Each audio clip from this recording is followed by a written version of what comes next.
Hallo Freunde und herzlich willkommen zurück zur neuesten Ausgabe hier von Trains and Worlds 3, was ich selber nicht streame, sondern DTG wird jetzt hier gleich streamen und wir sind einfach nur da, um das Ganze hier im Deutschen ein bisschen zu besprechen. Und ich begrüße euch alle zahlreich hier. In den nächsten 6 Minuten sollte es hoffentlich losgehen. Ist also nur eine Sache, wenn DTG versucht, Livestreams zu machen. Und ich muss euch ganz ehrlich sagen, ich bin froh, wenn diese ganze Scheiße vorbei ist und morgen Trains and Worlds dann endlich für alle verfügbar ist, beziehungsweise für alle, die vorbestellt haben und am 6. das Ganze endlich vorbei ist. Weil die letzten 10 Tage waren der Horror für mich. Was aber nicht damit zu tun hat, dass ich keinen Spaß dabei hatte, Content für euch aufzunehmen. Und morgen früh um 10 geht es auch direkt los für euch mit den ersten Videos.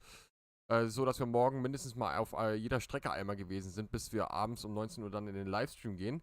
Sondern was mich am allermeisten an der ganzen Sache angekotzt hat, ist die Informationspolitik, die intern so ein bisschen war. Das war nämlich, oder ist ein einziges drunter und drüber.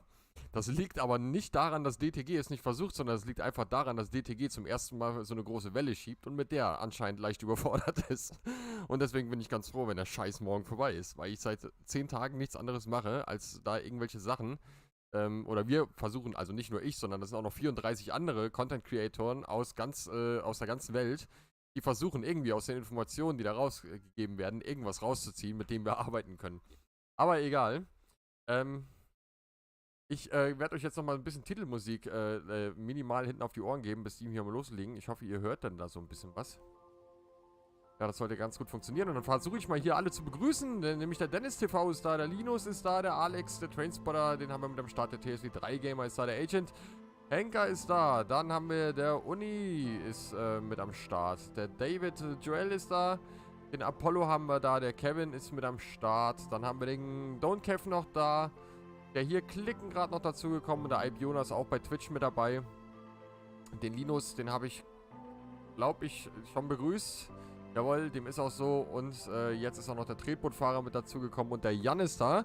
Und ich begrüße natürlich noch alle, die jetzt noch nicht in den Chat geschrieben haben. Wenn ihr persönlich gegrüßt werden solltet, einfach mal in den Chat schreiben. Ich versuche das Ganze hier irgendwie im Griff zu halten.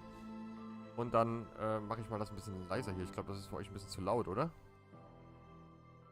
So, der Matthias Kanzler ist da. Servus. So, für alle von euch schon mal vorab die Information, bevor jetzt dieser lustige Stream hier gleich losgeht. Ihr könnt, wenn ihr morgen oder am 6. anfangt zu spielen, euren Speicherstand bzw. euer Savegame und euren Fortschritt von Trains and Worlds 2 mit nach Trains and Worlds 3 nehmen. Nur mal so als kleine Randinformation für alle, die es noch nicht mitbekommen haben. Offizielle Ankündigung war gestern. Ich habe es ja im Discord schon ein bisschen vorher angekündigt gehabt, weil es einfach darum ging, einige Gemüter zu beruhigen, weil sich ja doch relativ viele darüber aufgeregt haben, dass das Savegame nicht übertragbar ist. Und es funktioniert. Ich habe es ausprobiert. Also, wenn ihr morgen meine Aufnahmen seht, dann werdet ihr sehen, dass ich Level 370 irgendwas bin. Also, das funktioniert mit dem Savegame. Es wird alles übernommen. Also, auch die ganzen Collectibles werden übernommen. Szenarien und hier Repaint, oder hier, wie heißt das Ding da, wo man seine Logs anmalen kann? Ihr wisst schon, was ich meine. Das weiß ich nicht, ob das mir übernommen wird, weil das habe ich nie gemacht. Das werde ich auch so schnell nicht anfassen, weil dieser Szenarien-Editor ist für mich die einzige Katastrophe. Aber das ist eine andere Geschichte. So. Der Streckentransfer, der hat jetzt aktuell bei mir noch nicht geklappt. Das hat aber damit zu tun, dass das erst ab morgen möglich ist. Was für mich aber von Vorteil ist, weil ich euch dann erstmal sauber Trains and Worlds 3 morgen in den Videos zeigen kann. Ich werde morgen früh um 10 dann, beziehungsweise, ja, wenn es denn geht, morgen irgendwann im Laufe des Tages werde ich das ganze Gedöns mal installieren. Müsst ihr natürlich ein bisschen Zeit mitbringen, weil die ganzen DLCs, die werden ja quasi neu installiert. Eine Menge Speicherplatz, der da verbraucht wird und da muss eine Menge gedownloadet werden. Also da, weiß ich noch nicht, ob wir morgen im Livestream die Strecken schon da haben oder nicht. Spielt aber keine Rolle, weil der Livestream morgen ist eh nur für die 3 neuen Strecken, beziehungsweise 2,5 neuen Strecken vorgesehen und geplant.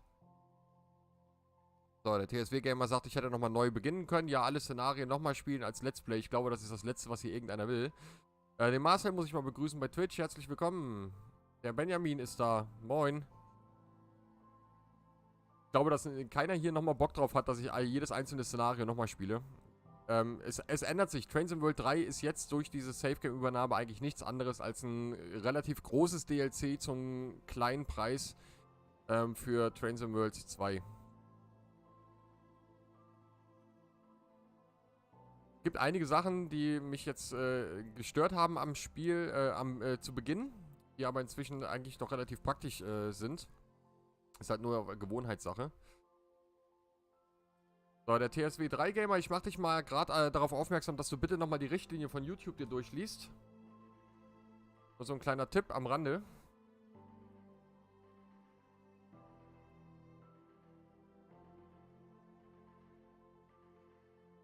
Also Spirit of Steam macht schon Spaß.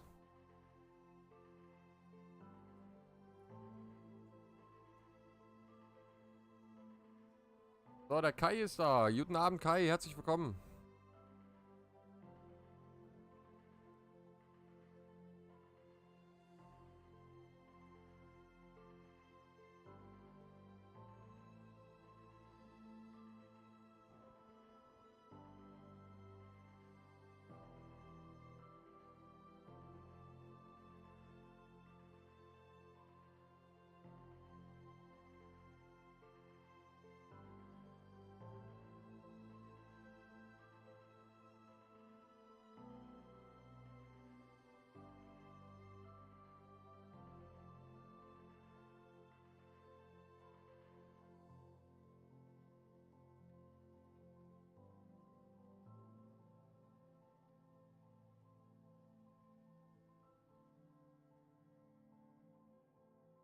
Ah, gleich geht's los hier.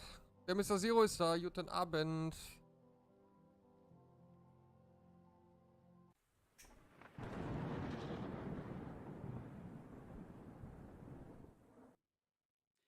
Hello everybody and welcome to tonight's live stream. I'm JD. I'm joined tonight by Matt Pedalston in person. Woohoo! Hey JD. This is the first stream that we have actually done here, well I've done here in Dovetail HQ.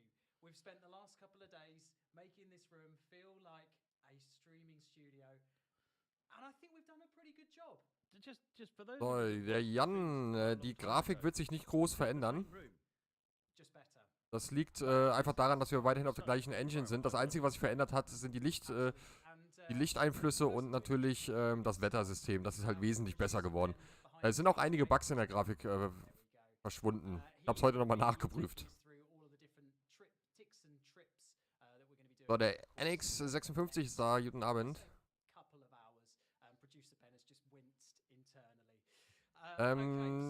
Mit Epic Games, da sind wir relativ unsicher. Da gibt es wohl ein paar Probleme. Es kann, also ich gehe mal davon aus, dass es morgen auch bei Epic Games verfügbar sein wird. Bei Steam steht nämlich auch noch 6. September. So, Apollo fragt, wie das mit dem TGW funktioniert. Das werden wir uns morgen gemeinsam im Livestream angucken. Ich konnte es noch nicht ausprobieren, weil ich die ganzen alten DLCs noch nicht drauf habe. So, sehr leise, sagst du. Ich mach mal ein bisschen lauter. Ich muss das ja so ein bisschen einschätzen. Weil ihr müsst mich ja auch noch verstehen können. Okay, so don't worry, this is just to try and make sure that everybody has the information that they need so that we don't need to spam the chat with stuff later. So pre-order is obviously live now. You Jetzt müsste es lauter sein. Get early access with standard and deluxe pre-orders, and early access will start for different platforms at different times tomorrow. So if you're on a console, you'll get access from 0900 UTC. If you're on Epic, you'll get it at 1500 UTC.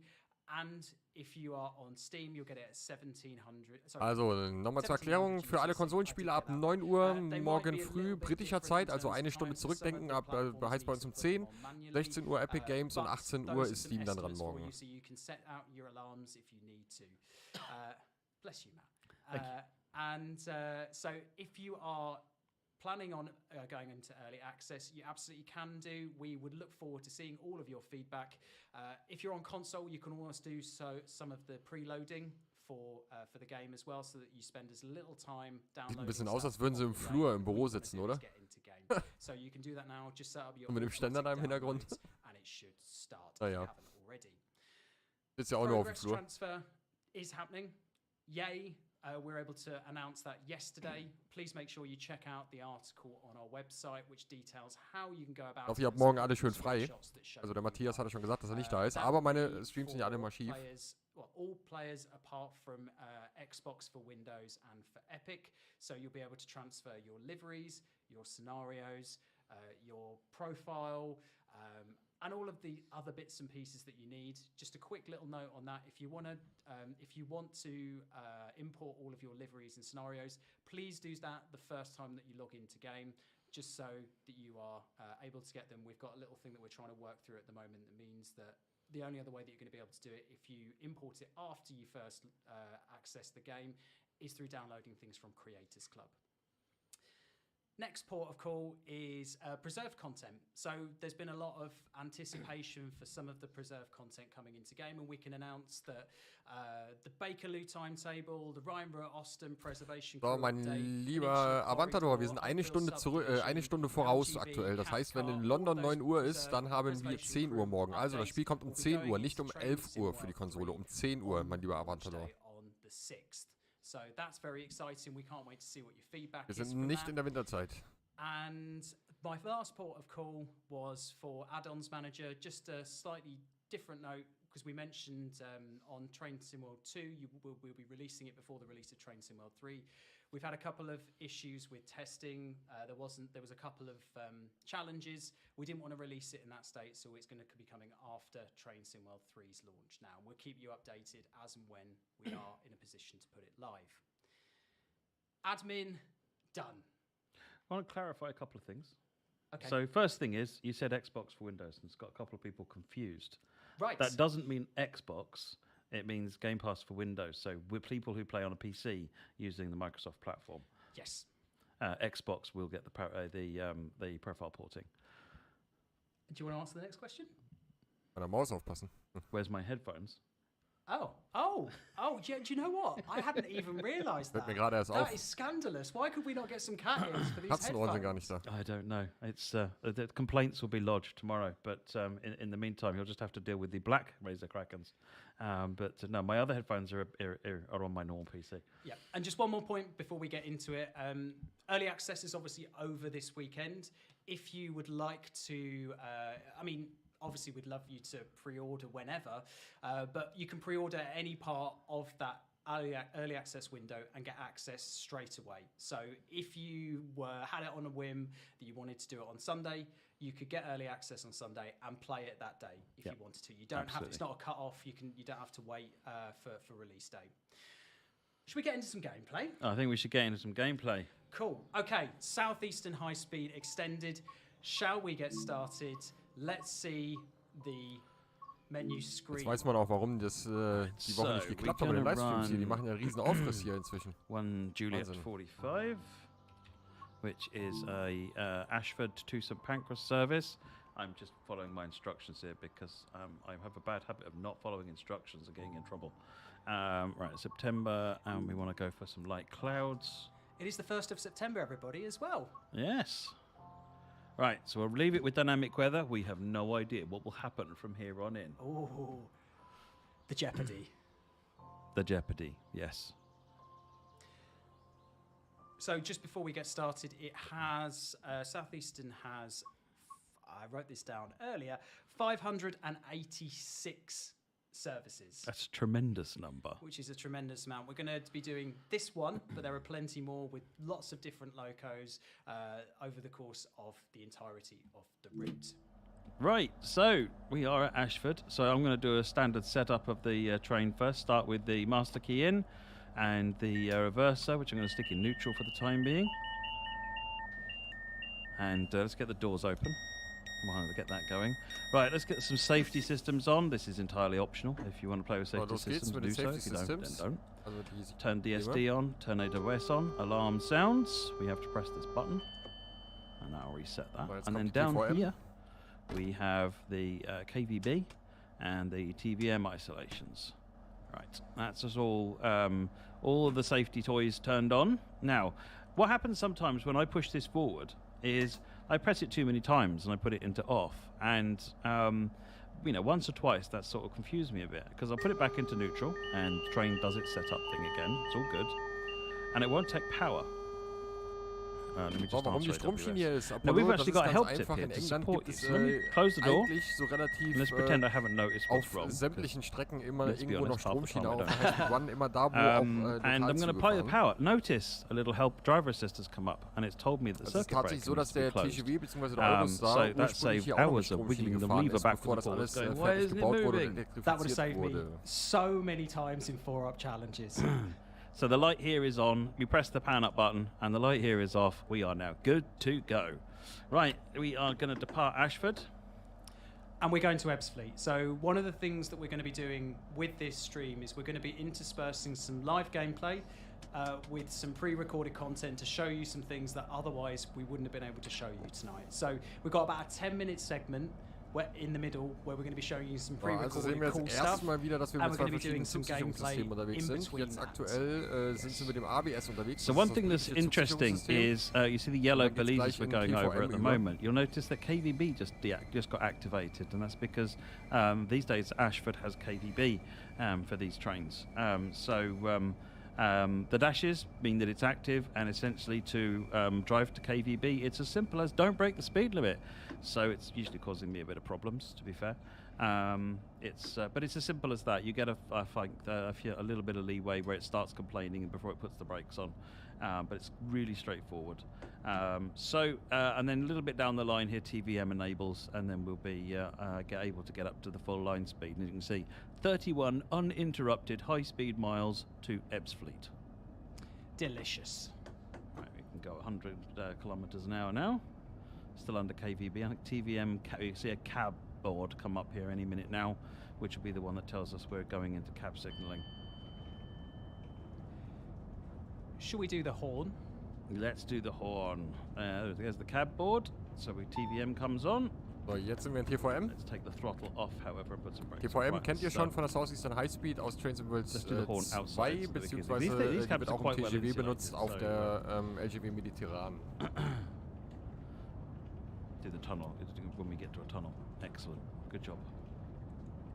So you might have noticed actually that the last sort of gameplay stream that we did for Routes was Castle Würzburg, and there was a little blue light at the start of the tunnels.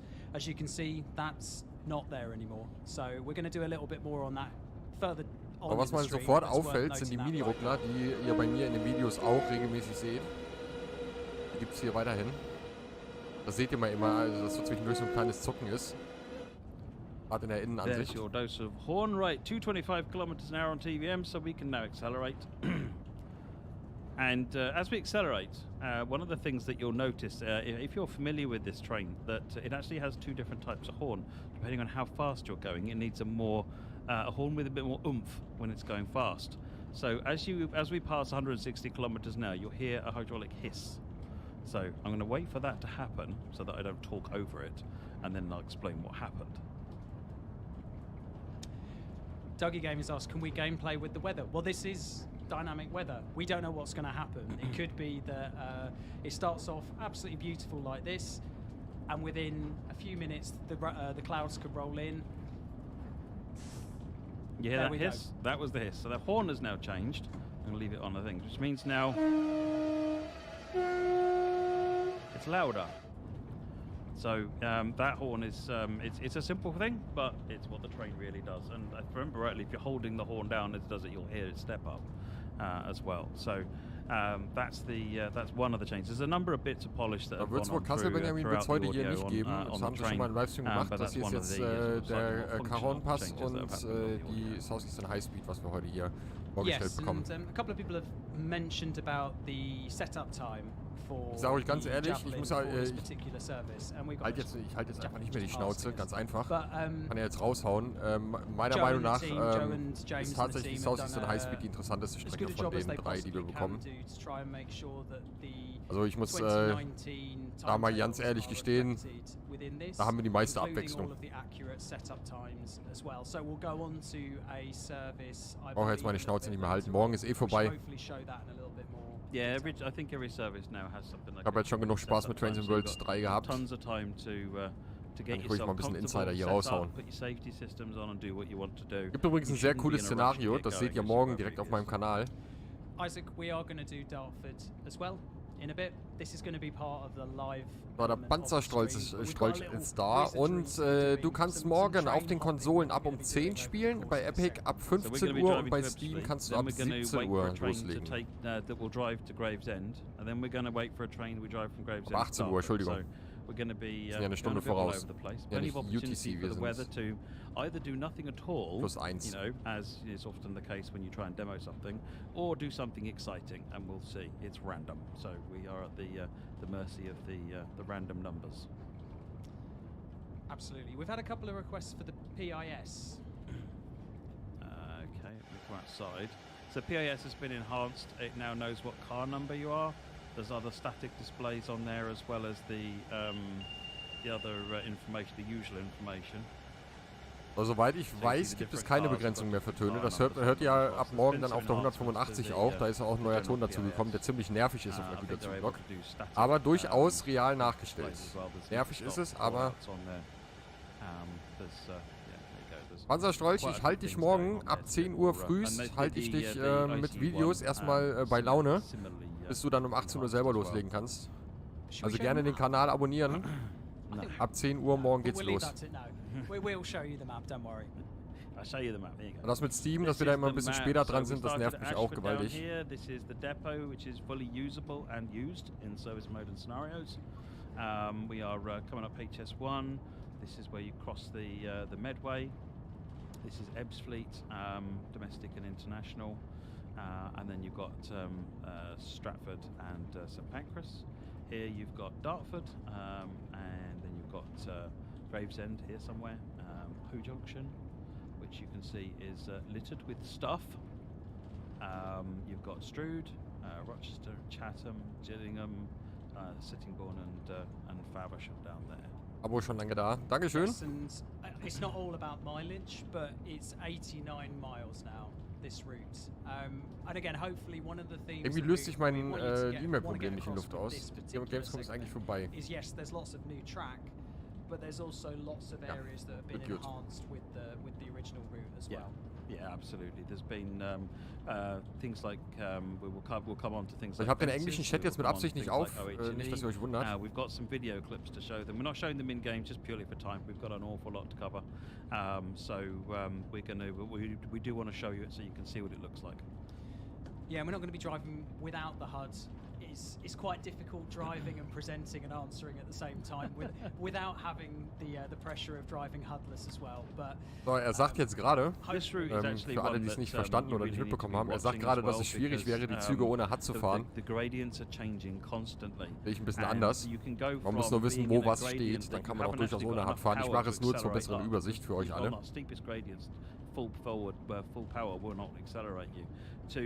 Gerade bei dem Ding hier und beim TGV finde ich es eigentlich fast schon zu einfach, ohne HUD zu fahren.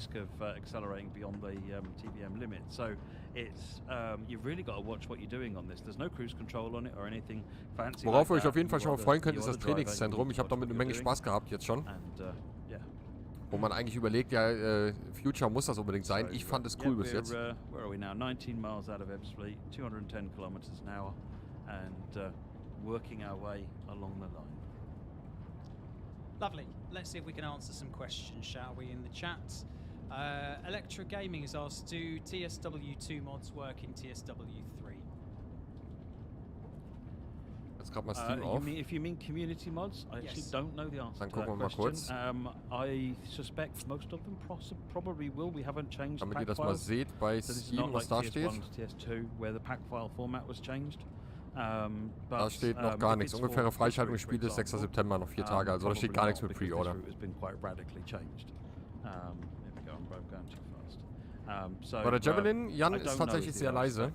Das ist aber im Spiel selber auch so. Das ist ein sehr ruhiger Zug. T-Boys asked, do Steam pre-orders get early access as well? Yes, they do. You will have access from 1700 UTC-ish tomorrow. I know the Steam page says the 6th of September, but that's just the way that Steam works. You can either have an early access date in there or you can have a launch date. So we chose the launch date, but if you've got early access, don't worry. Den ICE, den habe ich als 12 und als 9-Teiler schon gesehen. Hier.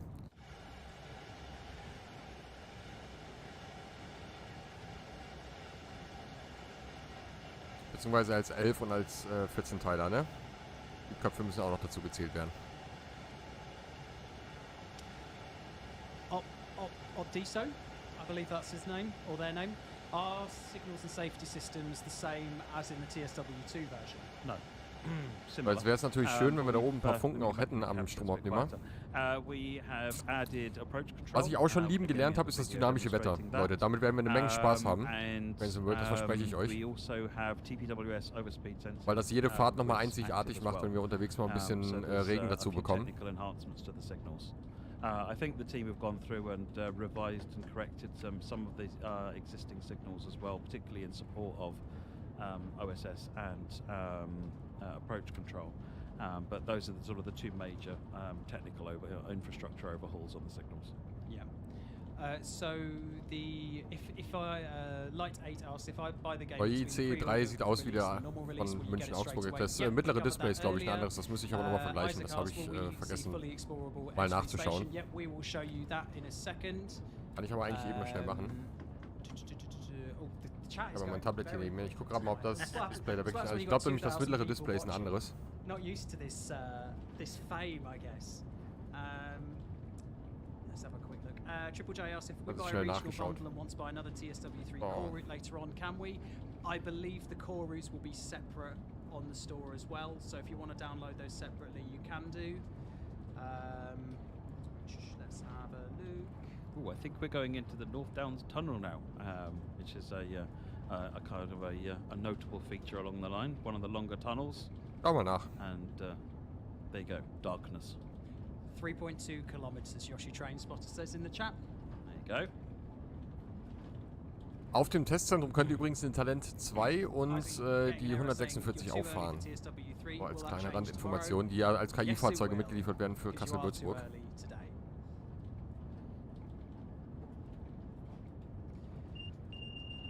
Wie der Cajon Pass ist, also die erste Aufgabe hat mir sehr gut gefallen am Cajon Pass.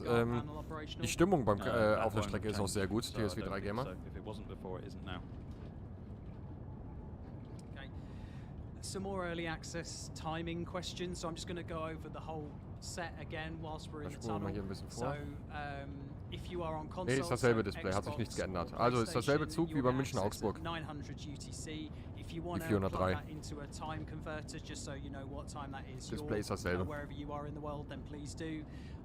Epic. Wie gesagt, der gravierendste Unterschied ist mir echt aufgefallen jetzt bei der 185. Da hat sich eine Kleinigkeit verändert, beziehungsweise habe ich da noch den einen oder anderen Bug entdeckt. Ich hoffe, dass der morgen in der Veröffentlichung dann auch weg ist, dieser Bug. Das ist aber ein Bug, der fürs Spiel nicht wichtig ist. Das ist einfach nur ein Schönheitsfehler. Ich sage auch nicht, was es ist, weil sonst wird da wieder drauf rumgekloppt. Monty Burns says that's 10 a.m. BST. That is correct. That means I hope. Ja, das ist ein Schönheitsfehler, der fürs Spiel aber überhaupt nicht relevant ist. Wo kommen denn die ganzen Mates hier immer her?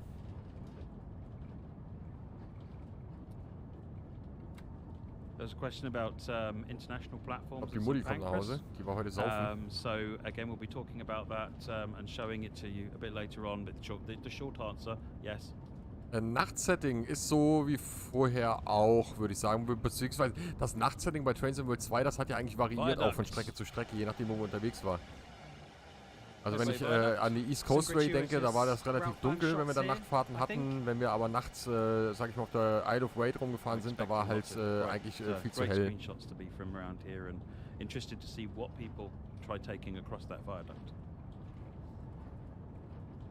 Lucas asks, will 3D rail arcing be visible and or pantograph sparks? Die Baureihe 185, die ihr mitgeliefert bekommt für Würzburg, das ist eine komplett neue Trainspotter. Die hat nichts mit den alten Dingern zu tun.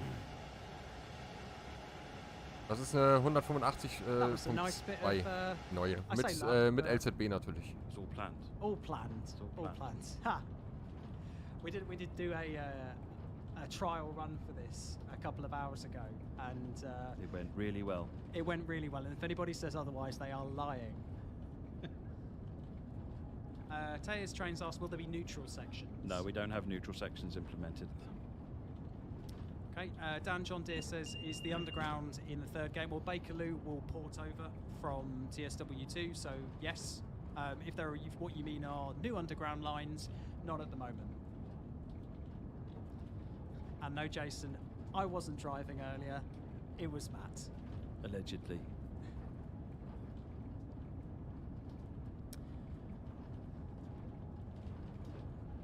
Wheel blur. Good shout. Let's see some wheel blur. Or lack thereof.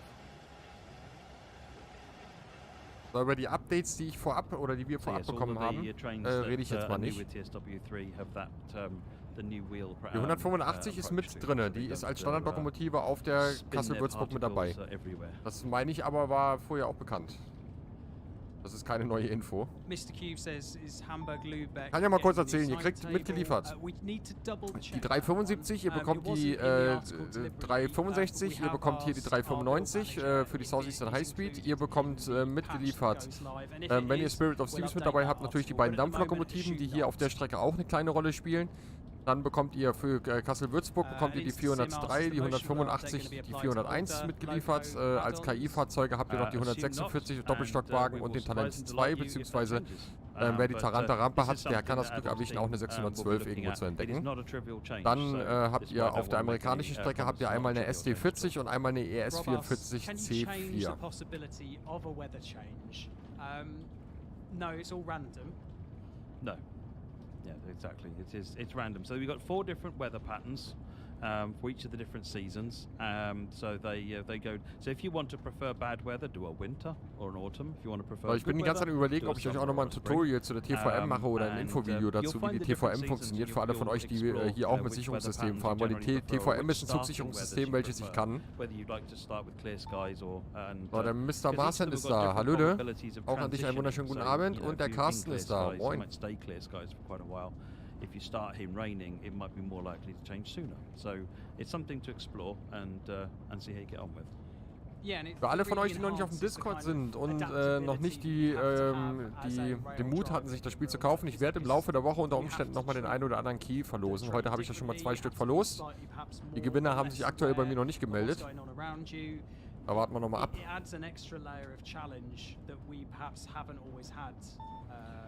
No, I mean, in fact, it just started raining. I just noticed the clouds were starting to fill up compared to where they were before, and then spots started appearing on the train, on the windows. Es gibt in Trains and Worlds 3 barrierefreie Optionen.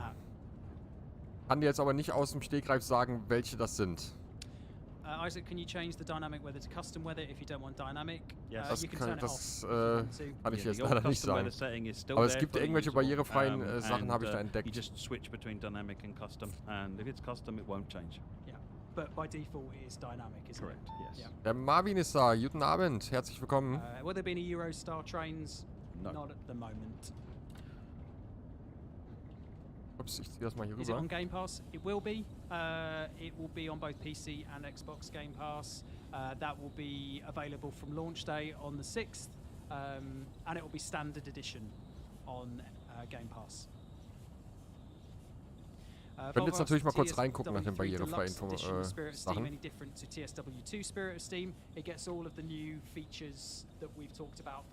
Muss ich das Display aber einmal kurz tauschen.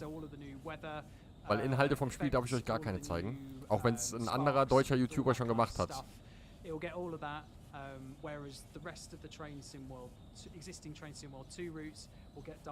So, das ist Absolute.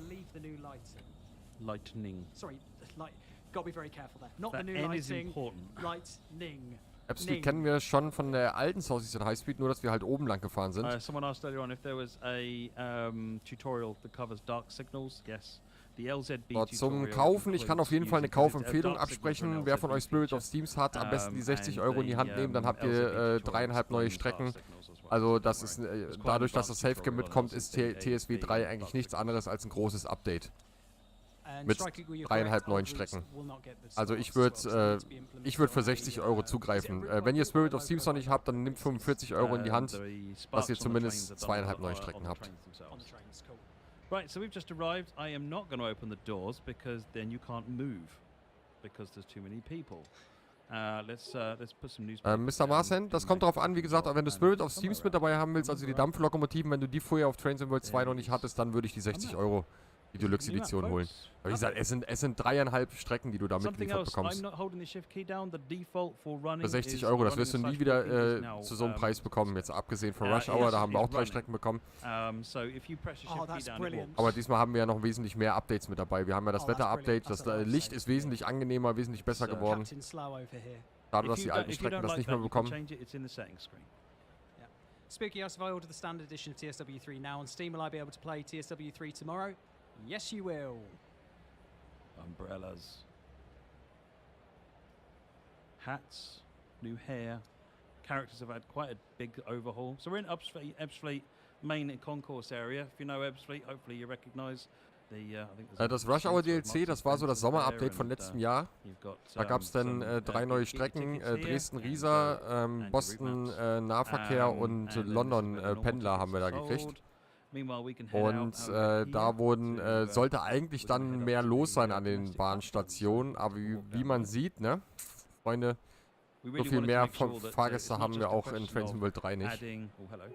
It's not just a question of adding the international platforms. We wanted to make sure you could walk between them as well in a plausible way. So we've added all of that. And welcome to the international platform. Sorry, the domestic platform. So, das ist jetzt der Bahnhof oder der Bahnsteig, auf dem wir sonst gefahren sind, wo wir den Systemwechsel machen. Weil der Javelin, der kann ja auch mit Stromschiene fahren. We're not a nation known for our fashion choices. Ist das ein Idiot? This is what a normal rush hour looks like on a British platform. Exactly. Habt ihr das gerade gemerkt? Er hat seinen Zug abgegeben. Hoffen mal, dass es, ich hoffe, ihm ist das jetzt nicht aufgefallen. Er geht jetzt runter und versucht seinen Zug zu finden. Ich lache mich dann tot. Yeah, and as you can see, the passengers don't open their umbrellas until they're actually out in the open. Rainspotting, der übliche Verdächtige war's. Der hat schon Inhalt gezeigt. Not all passengers have got umbrellas, so these ones don't have umbrellas. Der die ganz vielen TSW 3 Clickbait-Videos macht. But as a character is spawned, if it's raining, it will get an umbrella and it will just carry it around. And then when it gets out of undercover, the character will raise the umbrella up. So you'll see the animation. Mein Hund ist weg und meine Tochter ist weg. Okay, so we've got a little bit of a while. Aber meine Frau ist mit dem Hund nochmal rausgegangen. So should we do some pre-recorded stuff, Matt? Yes, let's look at. Entweder haben sie jetzt extra was geplant für uns. So producer Ben, this is your time to shine. We've got Sieht nämlich eher so aus, als hätten sie irgendwas geplant. 10 minutes. Should we get started with some overhead lines? There we go. So we got a new member of the team, and their focus has been to learn the overhead equipment tools, learn how overhead equipment works around the world, and redo, in this particular case, redo all the OHLE on this route. And they're das ist jetzt ein Vorschauvideo anscheinend. The idea anscheinend. is to create as realistic and authentic looking OHLE as possible, including things like these tensioners and other elements of it. So hopefully you appreciate the correct style of catenary that's being used. Er erzählt jetzt eigentlich nur, wie das im Englischen eigentlich aussieht, also dass es so ein typischer englischer Bahnhof zum Beispiel war. When you come out of the tunnel, previously the international section was stretched across 4 tracks instead of only being on 2 of them. So yeah, lots of good work there. Lovely stuff. So we've talked overhead lines. We're now going to go into talking about some fences, because we know this is an area. Jetzt wird über Zäune gesprochen. Had quite a lot of discussion about it in the past. So immediately, wer das schon darf, TSW Gamer, gar keiner darf das. It's a lot more open. It doesn't feel closed in like it did before. Significantly better to drive. And the other thing is that Joe and the timetablers have added some static stock around in the sidings at Dagenham, so you'll see locomotives and wagons and all sorts of things going on there. Some of which is from the included stock, some of which is included through layers. So, wir haben hier ein paar Containerwagen. Die Class 66 wird auch noch mitgeliefert, in 2 verschiedenen Lackierungen sogar. Und die Class 09 haben wir gerade da gesehen. Man muss so ein bisschen auf diese Videos immer so ein bisschen achten, was da so im Hintergrund passiert. Anscheinend haben wir auch ein bisschen Güterverkehr. Awesome. Should we go to Rochester? Let's go to Rochester. Also, TSW ist schon besser als der Train Simulator, liegt aber auch einfach daran, dass Train Simulator halt schon ewig alt ist. Wichtig für euch zu wissen ist, dass DTG die Arbeit an TSW selber, an Train Simulator selber eingestellt hat. Es kommen zwar noch neue DLCs, aber am Inhalt, also also Grafik-Updates oder sowas wird es von DTG in Zukunft nicht mehr geben. Also die konzentrieren sich voll auf TSW jetzt. Aktuell sind von DTG noch 4 DLCs in der Pipeline. It is a disused platform. It's the old Rochester station, and it didn't look disused or old, and now it does. Das ist der Bahnsteig, wenn wir in Ebbsfleet International oben lang fahren, also auf dem Stromschienenbereich, dann sind wir an so einem leeren Bahnsteig vorbeigefahren. Den haben sie jetzt so ein bisschen gefüllt. Das erzählt er jetzt gerade. So ein bisschen Müll hingelegt.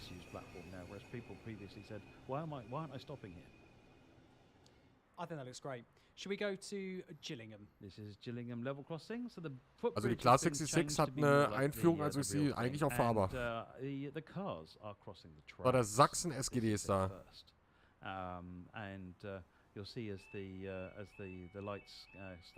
Soweit ich weiß, wird es das dynamische Wetter auch im Creators Club geben. As you have on multiple occasions, you were telling us earlier. This is basically half of my journey home is waiting at these. Das Problem ist, ich habe den Creators Club nie benutzt, auch in Train Sim Worlds 3 nicht. Deswegen kann ich das nicht sagen, weil mir ist das Szenario Creator einfach zu blöd, weil man da keine Möglichkeiten, also zumindest nicht die Möglichkeiten, die ich in so einem Ding haben möchte, die fehlen mir so ein bisschen.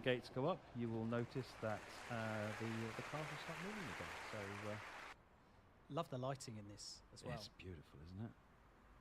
Lovely. Okay. Und das ist wirklich gut gemacht mit dem Bahnübergang.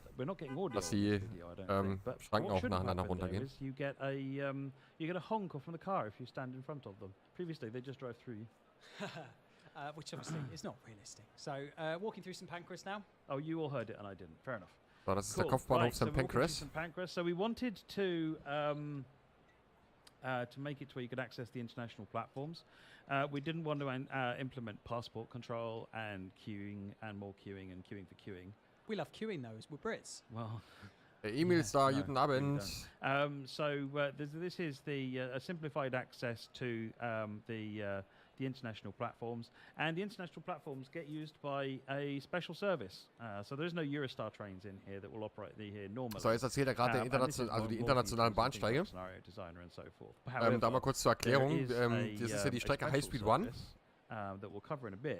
Sogenannte Channel Line, das heißt, das ist die Strecke, die zum Eurotunnel geht. Und da werden die Züge, die durch den Eurotunnel fahren, die werden separat bedient, weil dort die Leute wie am Flughafen durch Sicherheitskontrollen und Passkontrollen müssen. There's also been some feature and physics updates on it, including a prototypical train length monitor using the. Jetzt haben wir die Class 66, dann ist die Frage auch beantwortet, diesmal fahrbar. Yes, and this is the standard loco on Training Center as well. Yeah.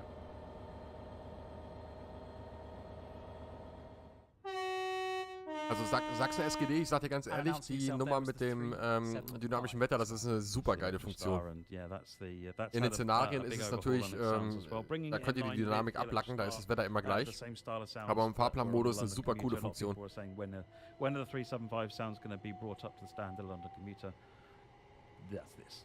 Yes, and all these sounds are sourced from Armstrong Powerhouse as well. Also die Nummer mit dem Multiplayer, das finden wir alle schade. Finde ich auch schade, dass wir bis jetzt immer noch keinen Eisenbahnspiel mit Multiplayer haben. Ist aber auch bei so einer Plattform schwierig umzusetzen. Du brauchst dann ja nicht nur Leute, die die Züge fahren, sondern auch welche, die die Züge steuern. Und die Züge, die müssen ja auch fahren, wenn sie nicht besetzt sind. Damit die Fahrpläne überhaupt funktionieren. So, da seht ihr jetzt mal eine Dampflok aus Spirit of Steams. Die fahren hier auf der Strecke, ich glaube 4 Fahrplanfahrten haben wir da. And it's always the Bahamas. It's always the same loco each time. And what could this be? Well, this appears to be Medway Viaduct. Und da kommt der TGW. The train coming. Out of the mist. Den könnt ihr nämlich auch 2 Fahrplanfahrten, soweit ich informiert bin. Also 4 Fahrten insgesamt, davon könnt ihr 2 selber fahren. Kilometers an hour on the fast stretch of the line, and we'll run into the international platforms. I think it's only 1 or 2 services a day, so if you're not interested in it, you won't. Er ist sich selber nicht sicher, wie viele Services es sind. Er hat gerade gesagt 1 or 2. Man liebt ja DTG für solche Aussagen. Okay, we are going to talk a little bit about approach control now, and Matt's train has just arrived in the station, so I'm going to wait for him to get in before he talks about it. Right, das müsste die 365 sein. Die haben wir mal als DLC in Trains and Worlds 2 gekauft. Da auch viel Ärger drüber gegeben, dass die jetzt hier umsonst mit dazu kommt. Repeater banner here, a banner repeater here with a stop indicator, and so the train is slowing down. If you were to go too fast, you'd just run the red light, and that would have the usual bad consequences. But as you approach the signal, you'll see that it changes. And it's an automatic thing that just enforces the train slowing down. And that's actually quite a common feature on this route. Ich bedanke mich mal bei Mr. Marcent für das Follow und The Real Pascal Play hat den 2. Monat am Stück abonniert. Danke dafür. It's nothing to do with there being another train in front. It's that a timer has finished and you have to ensure that you've slowed down enough. Okay, Ashford Depot next. Ashford Depot. So this is probably one of the most intricate depots that we've actually built. Oh, das ist das Depot. This is where the javelins are serviced along with some other trains. And yeah, you can crawl under the trains, you can climb over the trains, you can just, enjoy trains. Walk around the depot. And a few people earlier were talking about being able to explore more in the chat. This is one of those opportunities that you can do that. And absolutely. Hopefully Ebb's Fleet as well. We're trying to build out the world of this route outside of just driving track. Yeah, totally. It's a really interesting depot, and we wanted to make sure that it's a big feature of the route. Yes, and before we go on to the next one, there was a couple of mentions about the rail tools. You will need the add-ons in order to make those layers a reality. Yeah. Cool. Finally, this one is just got some nice menu music audio over the top of it. It's a rush hour extrude, a little time lapse. So you can ich bin auch auf YouTube, Mr. Marcent, tatsächlich. Gerade mal der Hinweis nochmal für alle Zuschauer, die zum ersten Mal auf dem Kanal sind oder den Kanal noch nicht so gut kennen. Der Chat, den ihr im Stream drinne eingeblendet seht, das ist der Chat von Twitch und YouTube zusammen. Also so habt ihr auch die Möglichkeit, euch plattformübergreifend zu unterhalten. So, Carsten Fischer, ich kann dich beruhigen, jeder PC, der Trains and Worlds 2 geschafft hat, schafft auch Trains and Worlds 3. Da gibt es keinerlei Einschränkungen. Ab der 1060 soll alles funktionieren, wobei ich ja immer sage, die 60er-Serie von Nvidia ist sowieso maximal für den Mülleimer gut. Aber alles ab 1060 funktioniert. Ist das, worauf ihr achten müsst, ist Arbeitsspeicher. Den solltet ihr ausreichend haben.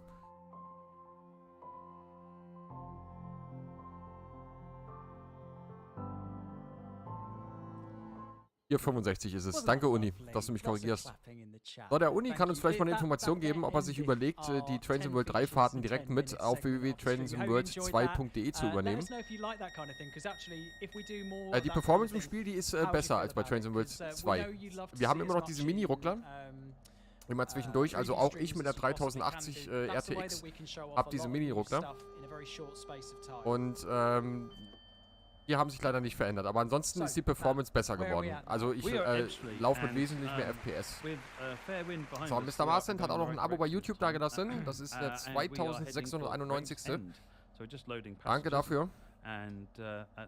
Eine ganz neue, wichtige Funktion, die sehen wir jetzt hier gerade mit dem Regen. Es war ja so, wenn ihr aus der Kameraperspektive rausgegangen seid und wieder zurück ins Cockpit, dann war der Schnee bzw. die Feuchtigkeit, der Regen von der Frontscheibe runter, das haben sie behoben. Ich habe es heute beim ICE ausprobiert.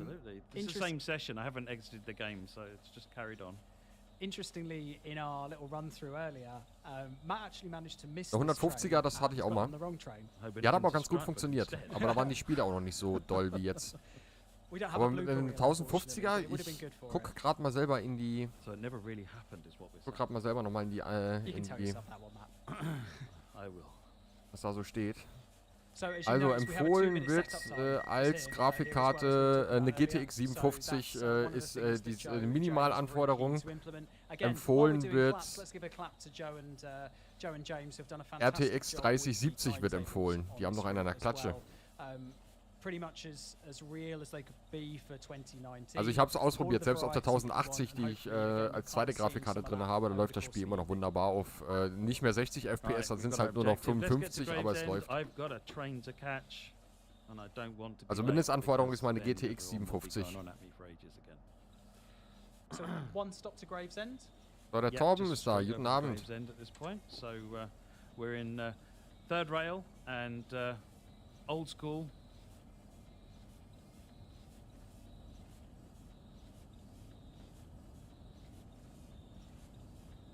We just got to go around this corner here.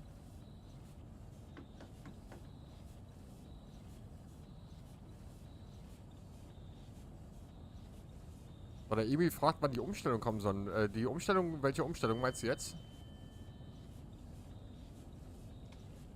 As I say, you can hear some of the sounds as well. 1080 Ti reicht, voll und ganz. Wobei ich eine TI mit 32 GB noch nicht gehört habe. Ich kenne die nur mit 12. Das ist die TI. Mir geht's soweit gut, Torben?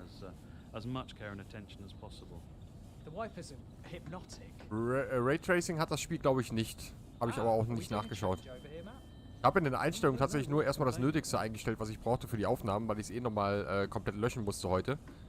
Und neu installieren, beziehungsweise nicht neu installieren. Ich musste halt die ganzen Einstellungen und Save Games zurücksetzen, weil ich meinen Spielfortschritt von den letzten Videos, die ich jetzt die letzten paar Tage noch gemacht habe, die wollte ich ja jetzt natürlich auch, denn dass die abgeschlossen mit in Trains in World 3 reinkommen.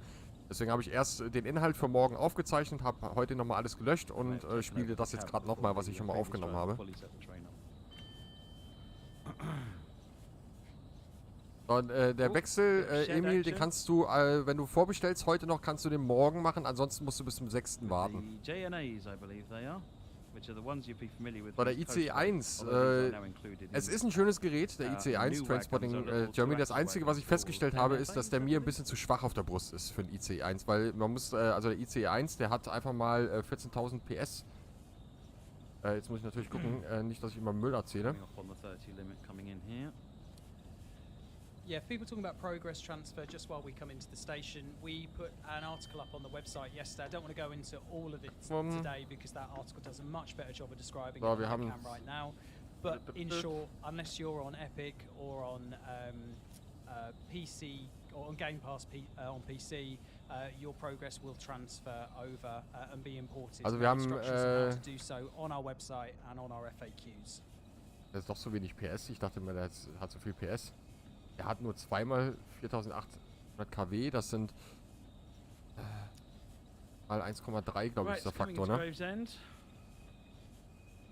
going to catch the 465 over in platform 0. In big capital letters on our script it says run to it. Run so to it. We might have to be quite quick. Doch, 13.000 PS sind es. Aber er wiegt halt auch nur 800 Tonnen, also der kommt mir ein bisschen sehr schwach auf der Brust vor der ICE 1. Aber ansonsten ist es ein gut gemachtes Gerät. Der Sound ist top. Da kann man sich echt gar nicht beschweren.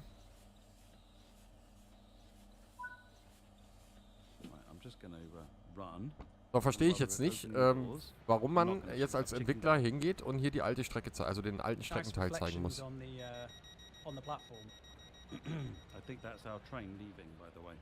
Yay! Aber für die ist natürlich die Strecke das Highlight für die Entwickler, weil das halt ein englisches Entwicklerteam ist.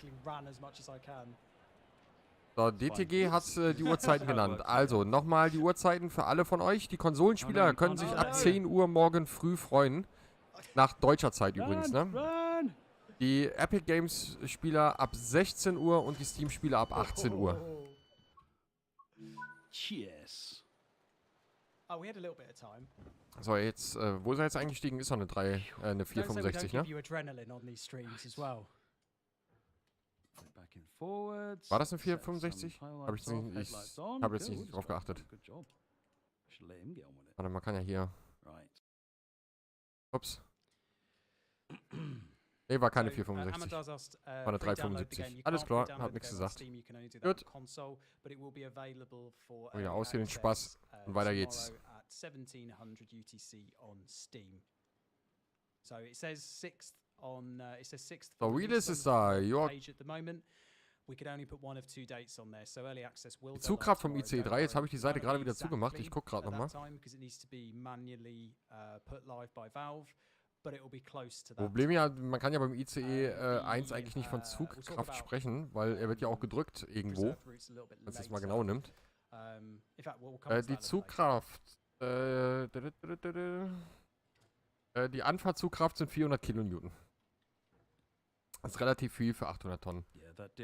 Also wir mit Güterzügen, wir ziehen selbst bei Doppeltraktion mit maximal 440 Kilonewton. Wir könnten zwar mit mehr, also bis 600 Kilonewton könnten wir mit 2 Lokomotiven, aber laut Regelwerk maximal 440 Kilonewton, weil ja angeblich die Schraubenkupplungen mehr Kilonewton nicht aushalten. Merkwürdig nur, dass die Schweizer mit 3 Lokomotiven und 900 Kilonewton die Dinger anziehen, aber egal. Also die Kupplungen, die in ganz Europa benutzt werden, die funktionieren in der Schweiz wahrscheinlich ein bisschen anders als bei uns in Deutschland. Vielleicht ist das wegen der Alpenluft oder so, dass die Kupplungen da irgendwie mehr aushalten, ich weiß es nicht. I think it's the same for 65.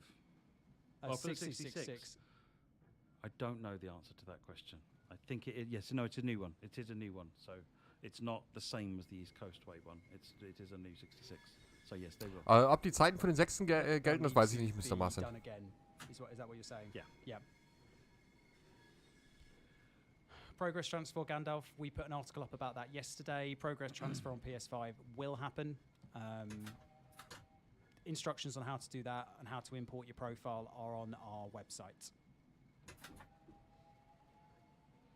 We're into lightning storms now. Das hast du verkehrt verstanden, Emil. Also Trains and Worlds 3 musst du separat kaufen. Available in TSW3 on our first run of the evening, which is always very nice. Yeah. Muss ich aber gestehen, ich habe es auch mal falsch erzählt am Anfang, weil es auch anders kommuniziert wurde. Also den Schuh, den ziehe ich mir mit an, Emil. Have we changed anything with the 465? Wie gesagt, ich bin froh, wenn dieser ganze Veröffentlichungsmarathon vorbei ist und wir, was weiß ich, einmal im Monat, zweimal im Monat wieder unsere DLCs bekommen, weil, boah, ey, was ich in den letzten 10 Tagen alles an Informationen bekommen habe und wie schlecht das teilweise kommuniziert war, Katastrophe. Einzige Positive war, dass ich an meinem Geburtstag tatsächlich den Key zugeschickt bekommen habe von Trains and World 3. Wo ich noch so aus Flachs geschrieben habe, ey, morgen ist der Key da, ich habe Geburtstag. Und dann kam der tatsächlich auch. Aber die Uhrzeit war beschissen, weil es war 18 Uhr. Und Steam-Spieler, die wissen, 18 Uhr bei Steam ist immer eine Scheißzeit, wenn dort irgendwas veröffentlicht wird, weil nämlich die ganzen Dullis, die auf der Arbeit waren, von denen ich übrigens auch einer bin, der ab nächste Woche wieder auf der Arbeit muss, die gehen natürlich alle hin und laden sich, weil sie von der Arbeit kommen, die Updates und alles runter und deswegen ist die Bandbreite bei Steam ab 16, 17, 18 Uhr sowas von katastrophal schlecht. Yeah, it's got quite a Danke, Mr. Marcin. You can do because you've got the commuter trains and the 2 types of different commuter trains, and they drive quite differently. On the slow lines, you've got the high-speed train, obviously. The high-speed train can do both types of journey, and then you've got freight trains. So there's a lot to do on this route. Yeah.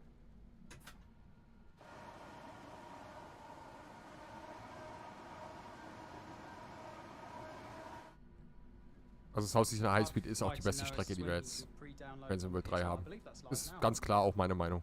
I believe you can pre-download on consoles now.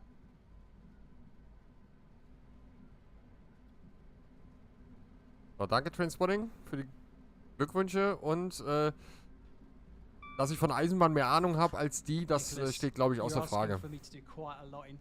Was die Entwicklung vom Spiel betrifft, da werden die mehr Ahnung haben als ich. Danke, Emil. If you look at the website, you'll be able to see the article on the website. You'll be able to see the time in universal time. You can then put that into a time converter to see what time that is in central time. I wouldn't want to tell you off the cuff because I'll probably get it wrong. So, der Julian Hommel ist da. Guten Abend erstmal. Und im Hintergrund ist gar keiner. Das sind die beiden Jungs von DTG, die da gerade sprechen. Ich restreame heute nur. Mikey, do I need to have my TSW? Also Mr. Marcin, ich habe mit dem dynamischen Wetter, ich habe es ausprobiert in mehreren Szenarien und es ist tatsächlich so, dass es ist dynamisches Wetter, also du fährst schon bei Sonnenschein los, aber es ist nicht dahingehend dynamisch, dass das Wetter irgendwann einfach mal kommt, sondern es kommt immer an derselben Stelle in den Szenarien. Das war vorher aber auch schon so, dass es einige Szenarien gab, wo sich das Wetter geändert hat, aber halt immer an derselben Stelle. Und ich habe es ausprobiert bei mehreren Szenarien. In den Szenarien ist dieses dynamische Wetter quasi vorgegeben. On saying with pre-order, what are the details that we get? Well, we're going to leave that as a surprise. Weiß ich meine Nintendo Switch hier weg. You can see what that's all about. Meine Tochter hat ein Polizeiauto geklaut. Ich spiele mal heimlich GTA. 6.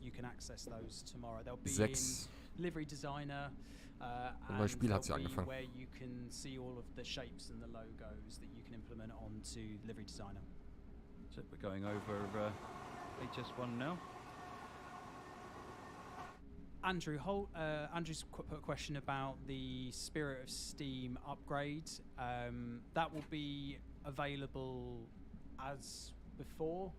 So for deluxe players, you'll be able to access that. Der DGG ist da. Guten Abend. Everybody else will be able to, who already owns Spirit of Steam or who already owns Spirit of Steam but has maybe pre-ordered Standard Edition, will be able to get that from Tuesday.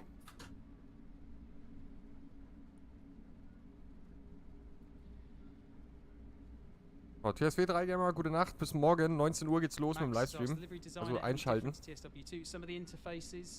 Uhr ist eine gute Uhrzeit, die meisten von euch, die Steam spielen, die werden es wahrscheinlich noch runter. Emil, deutsche Strecke kriegst du bei Trains in World, Kassel-Würzburg, ansonsten hast du den ganzen Kladderadatsch aus Trains in World 2 mit dabei. Ob wir einen richtigen Sitz im Güterzug haben? Jawohl, natürlich. Sorry, the second, not the second, scratch that, the 6th. Tuesday, the 6th. Whitworth has asked the wheel player, will it be on routes or will it need to be Wheel ist das richtig? Alle, die Konsole haben, wenn ihr es jetzt vorbestellt, könnt ihr schon mal vorinstallieren, dann müsst ihr morgen quasi nur noch einmal starten, dann kommt wahrscheinlich noch der Day One Patch und dann könnt ihr loslegen. Is there an option to turn off dynamic weather bills? Yes. When you start the service, you just choose whether you want dynamic weather or custom weather. Custom weather does. So, Felix Handy Games und PlayStation. Triple J asked, do we get the ja, erstmal guten Abend und dann gleich mal wieder auf Wiedersehen. Bis zum nächsten Mal. I can't remember. We have a matrix on the FAQs which should hopefully provide that information for you. I've not got it up on front of my screen right now, but if you go to our FAQs, you should be able to see that. I can't answer that off the top of my head comprehensively at this stage. Right, coming into Greenhithe for Blue Water, have a spot of shopping. Our passengers are being sensible with their umbrellas. Also dieses dynamische Wetter in Trains in World 2, das gab es ab der Clinchfield. Vorher gab es das auch nicht.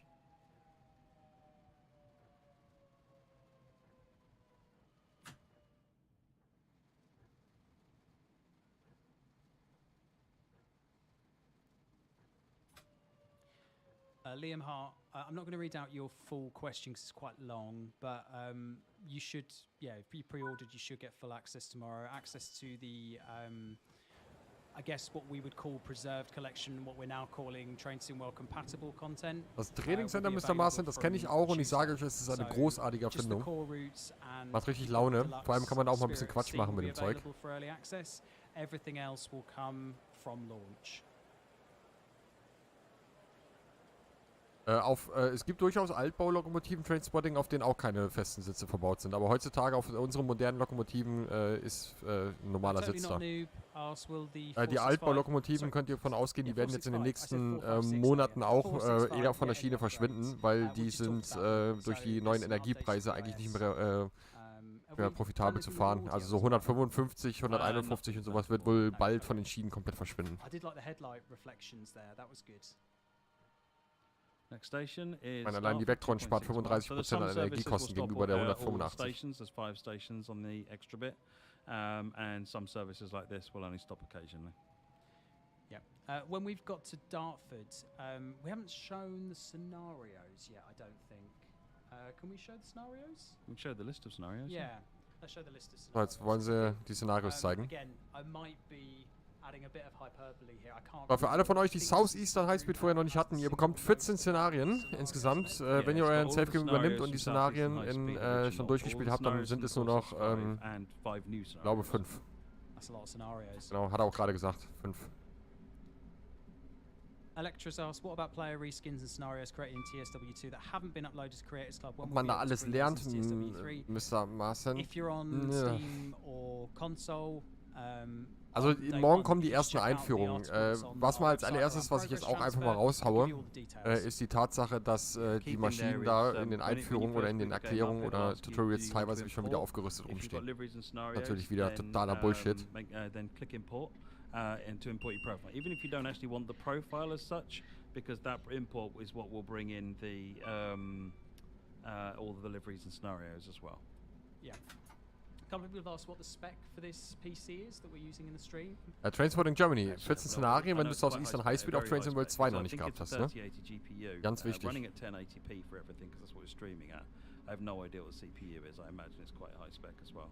We asked our IT team very nicely if they would be able to put something together, and they've done it. And I wish we had the full details on a list somewhere, but we don't. But I think Matt summarised some of the key bits. A couple of people have asked about third rail sparks. Should we show some third rail sparks?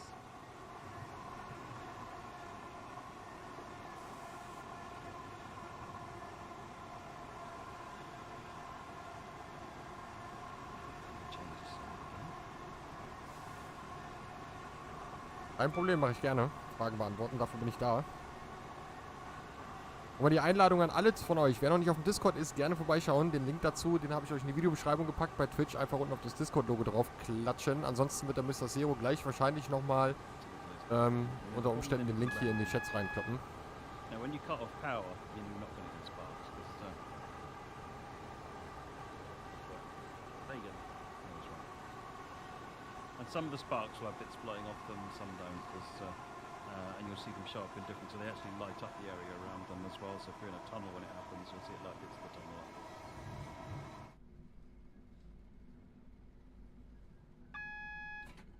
So Chase has asked a question which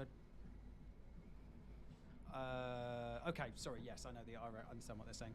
Is the Northern Transpennine layer still present on Southeastern? Der Uni leider ist das so. Also alle Szenarien aus Trains and Worlds 2, die ihr schon gespielt habt, und die werden auch dann mit hier rübergenommen und die sind dann auch abgeschlossen. Also ich war am Anfang, war ich echt so ein bisschen überrascht, dass wir 14 Szenarien für diese Strecke hier hatten, und als ich dann das Safe Game übernommen habe, ist mir überhaupt mal eingefallen, dass da tatsächlich nur 5 neue mit dabei sind, oder 6 sind es, glaube ich, 6 neue. Part of the live stream.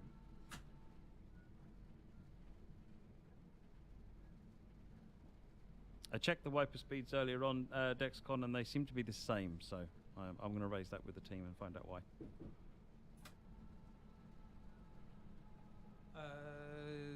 The TSW3 repainter asks, will the new livery designer branding logos coming back to TSW3? There are some branding logos already in Livery Designer. I imagine you're probably not talking about those. We would need to have morgen 19 Uhr geht's los. Der Panda Boy ist da. Guten Abend. Ja, die erste Fahrt mit dem Javelin hast du verpasst. So ein bisschen Erklärung.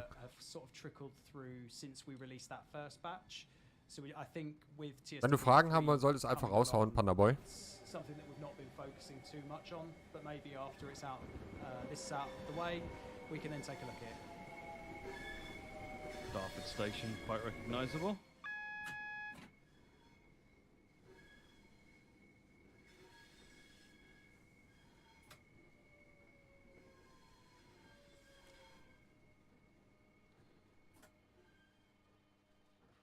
Let's stop at Darford. And this time we will open the doors and everyone can breathe out. Whew. We're going to talk about Gen 8 consoles a little bit later on in the stream, someone. And that's their name, someone. Should we just do a route map while we're loading? Brainstorming, ich weiß nicht, wann sie auf den Cajon Pass gehen. So we have the St. Pancras area up here. And you'll see actually there's die alte SEH hatte mehr Mr. Zero, wenn du die 465 hattest. Dann hattest du ja nochmal 3 bekommen. Also dann hattest du 8 insgesamt. So yeah, okay. Let me just jump back in real quick so that we can look at the map. There we go. So you've got the you've got St. Pancras Station here. You'll find this is not. Das letzte Mal ging aber kurz vor 11, glaube ich, der letzte Mal. Also der letzte Livestream von denen. Wenn die Technik funktioniert. And I'll leave you to sort of have a look and see what there is going on there. But no, this is quite clever use of what there is already in the game. It's quite good. Sneaky. So this is Stratford. Emil, gute Nacht. Ja, auch noch einen schönen Abend. Around here, as you can see, as we saw when past it, lots going on. And then we've got Ebbsfleet here. So this is Dartford over here. and the various stations back to Northfleet and Gravesend, Churchbit sidings and the like. So we'll carry on up this way. Faversham, got Who, which is filled with stuff, very busy. Strood, Rochester, Chatham, Gillingham. This is Gillingham down here. One of the things down here at Gillingham is the coach sidings, where the Die bestgemachteste Lok im TSW finde ich immer noch die 155. That's been lifted. Revolutionary changes, but make a big deal. Sittingbourne and then Faversham. And then if we go back... Oh, that's... oh, no. Thank you. I'm being escorted off of the route by the AI. And then we come down from Ebbsfleet and via the HS1 line all the way down to... SIFA, nee. They're not doing a very good War job. die ABS. They're doing a terrible job. And this is then down to Ashford and then the sides, including the trains will come up here and then back down into there, so you can get to everywhere you need to get to with the Hitachi depot. Okay, so before we get pinged again, let's go to see the scenarios, shall we, just before we move on to Cajon? Yes, good shout. Jetzt gehen wir wieder ins Hauptmenü. Route, Southeastern, Scenarios. Oh, da seht ihr die neuen Szenarien. Sind halt tatsächlich nur 5 Stück. There's not many scenarios in there. Where are the scenarios? Den Duplex hat er installiert, sonst hätte er ja das nicht zeigen können. There we go. There we go. Right, so you got things like High Speed Run, Shopping Shuttle. You recognise these from what was there previously. Then you got things like Who Dares Wins is definitely one of the new ones. Temporary Contract is a new one. Riders on the Thames, Morning Storm, and then some of these other ones. Our Temporary Contract was a 465 scenario, and some of these others were as well. So there's a bit of a mix there of all sorts of stuff, actually, using all of the different trains that you can use. And something like, is it... one of these. Javelin Throw is a service starting at Ashford Depot. You bring the train into service into Ashford. So the Ashford Depot is third rail. So you'll be starting at third rail, going into Ashford, switching to overhead, and then driving up to St Pancras. So again, some really interesting scenarios there. Who Dares Wins is another particular favourite of mine with the Class 66. Strong name too. Mm. Okay, shall we move on to Cajon Pass? Before we just quickly, Cajon Pass. Matt, you can get it all set up. Eine sehr schöne Strecke. Das Einzige, was mich an der Strecke halt wieder enorm nervt, ist, dass wir wieder eine amerikanische Güterzugstrecke geschenkt bekommen haben. Da seht ihr auch die 2 Lokomotiven, die S44C4, die hatten wir noch gar nicht, die SD40, die kennen wir. Die haben wir so ziemlich auf jeder amerikanischen Strecke schon gehabt. So, komm, nimm eine Morgenfahrt bitte. Nee, er nimmt eine 18:30 Fahrt, schade. Those regional editions aren't live until Tuesday, or they won't be available until Tuesday. But if you get that, you will get the Southeastern. Ja, vielleicht sieht man da diese Lichtstimmung auch ganz gut, weil die ist auf der Strecke echt gut gelungen, die Lichtstimmung. Spirit of Steam, and you get Standard Edition, you'll get the upgraded Spirit of Steam absolutely free. People are saying I've got a very vibrant lanyard. It's light blue. It's the dovetail colours. I'm repping tonight. Mine's in my pocket. Oh, apparently TSW3 T-shirts, I'm just being told by our COO, will be available on the Amazon store. Yes. There we go. That's an exclusive tonight, everyone. Including a pink one. Lovely.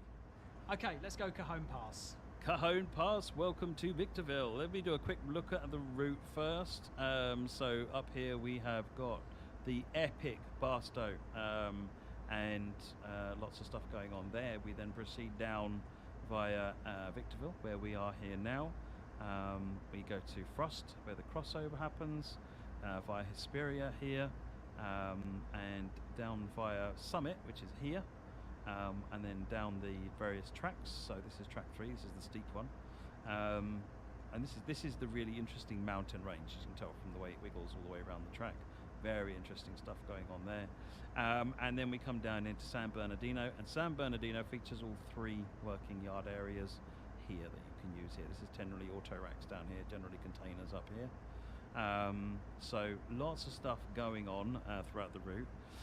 One of the things that, for driving the trains, one of the things that people had real problem with previously, quite rightly because it was incorrect, frankly, was the complexity of getting these things going. And we've worked with real railroad engineers, and the process is not only correct, it is now a lot simpler. So you will, and this is covered in tutorials. In fact, I'm going to show how the help tips can even help you as well. So I can't move the throttle because you need a reverser in for the throttle. So if I put the throttle up, it says, I need to put it in forward or reverse. So I'm going to put it in forward. If I now apply, it says, the generator field switch must be on. Right, let's put the generator field switch on. Now what does it say? Brake handle must be in release. Okay, put the brake handle in release. So I don't have to know how to drive these trains. The tooltips will tell me. So I can now apply throttle. The brake is in release. What it won't tell you to do is about the independent brake, because actually the independent brake can be used with the throttle, and that would just get really annoying. So I'm going to get the throttle applied now and just make sure we get some amps. And this startup procedure, building up the tractive effort, is covered in the tutorials about making sure you've got power before you release the brakes. We've got power, release the brakes, and in a moment you should see the train start to move. Can you toggle those the tooltips off? You turn them off via the navigate. There's a yes. I can't remember what the option is, but there is an option in settings to turn off the tooltips that come up in the top left corner. Right, let me turn on banking com because I forgot that.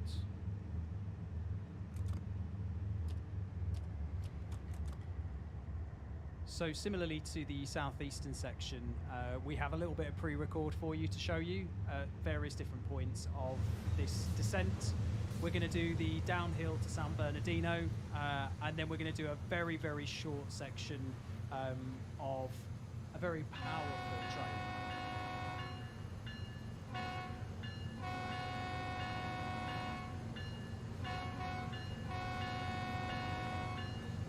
He's wanted to do that horn for a long time. Loving it. This is the ES44C4. One of the things for those of us that look at American wide cab trains and go, but they're all the same, aren't they? They don't look any different. This is a good way of telling them apart. This fine detail here with these two cylinders and this bracket, and this is a unique feature of the ES44C4. I'll go back in the cab so we can hear ourselves think. And what happens is that normally the load is spread out across all of the axles, but if it senses it's losing grip because you're in bad weather and you're applying lots of power, then what happens is that those cylinders will animate. You'll see them move, and what that does is it removes the weight from the middle axle and spreads it just to the outer axles, which means it basically puts a lot more grip on the track. And that's all simulated. Not only do you hear it, but do you see it move, but it changes the adhesion as well. Let me just crank up to notch 8 so we can get some notch 8 joy going on here. That tray guy asked, will it force you into a route like TSW2? No, the new UI is very much more free. It allows you to kind of do what you want to do. You can go to journey mode, but you can select journey mode. Yeah, we've taken all the auto load stuff out. Yeah, it'll go into the menu and then you choose what you want to do. So Cajon is a particularly challenging route because of the steepness of the gradients and I guess as well with the weather conditions. So, jetzt kam mir gerade mal die Frage auf, was ich im PSW gut finde und was ich nicht gut finde. Also gut finde ich das Wettersystem, gut finde ich das neue Lichtsystem. Das ist sehr stimmig. Dann was mir nicht gefällt, ist auf jeden Fall im Trainingscenter, dass die Lokomotiven, die ich bis jetzt alle vorbereiten musste, beziehungsweise die Einführung gemacht habe, dass die alle schon aufgerüstet da standen. Wir quasi nur den Standard-Scheiß gelernt haben und nicht gelernt haben, wie man so ein Ding komplett aufrüstet. Also mit bei Diesellokomotiven, die wir jetzt hier gerade sehen, zum Beispiel die Motoren anschmeißen und so, das lernen wir nicht. Ansonsten TSW 2 halt weiterhin, ne? So if the weather starts changing, look at that sky. If the weather die Streckenverlängerung, die haben nichts mit Trains and Worlds 3 zu tun, das hätte vorher auch schon funktioniert. Man muss nur dran denken, dass jeder Kilometer auch gebastelt werden muss. Der Cajon Pass ist komplett neu, ja. Safety first. So you need to think about that when you're driving. We've changed to feet.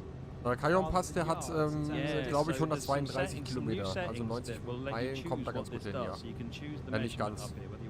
gucke gerade nochmal. Ich habe alles da. And it's stretching, so you can see it from quite a way out. You can switch it back to yards as well. Wir haben alles da. A few people have commented already. Der Uni noch da? The sky looks amazing on this route.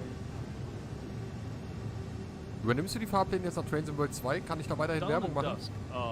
Bitte? Das HUD ist etwas dunkler, ist aber 1:1 übernommen. Also da gibt es keine neuen Informationen auf dem HUD. Kann sein, dass es ein bisschen dunkler ist. Ich habe nie drauf geachtet. Die Transparenz von dem HUD, die kam ja auch erst im TSW Rush Hour. So, jetzt muss ich nochmal gucken. Da habe ich die Erzählliste. Dann gucken wir kurz rein. Cajon Pass. Kann das nicht richtig aussprechen. 85 Meilen, 136 Kilometer Sitz. Yeah, well, I mean, we've got some really good headphones and some good mics here. But I have to admit, I'm struggling a little bit to hear you, man. You're next to me, so... Das müsste ich mal ausprobieren, der Uni. Ob das immer noch 15 Minuten oder 5 Minuten sind. I can't remember if there's any in San Bernardino, but certainly in Barstow there is some dedicated switching services. Ihr könnt auch mal die Maus da vorne im Display wegmachen. No, the toilets don't work, Andrew. Sorry to disappoint.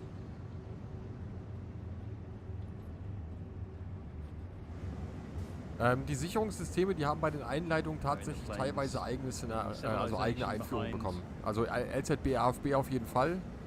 Bei den anderen habe ich noch nicht geguckt. Auf jeden Fall wird uns wieder erklärt, wie wir schwere Züge fahren. Dafür gibt es auch extra eine Einführung. Die seht ihr aber im Laufe der Woche auch bei mir nochmal. Wer keinen Bock hat, das selber zu machen.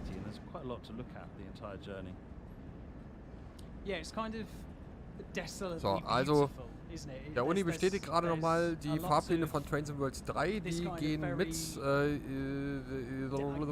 Hast du es jetzt schon vorbestellt, der Uni? Kurze Nachfrage. Also könnt ihr an der Liga weiterhin teilnehmen, www.trainsandworld2.de. Eine neue Domain kommt vielleicht auch.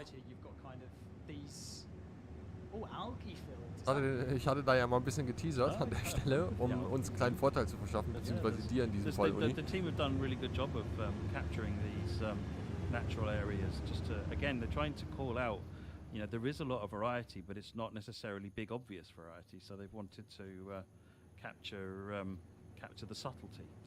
Yep. Da war die Mr. Zero Gedächtnishupe. Auch DTG kennt. Ne?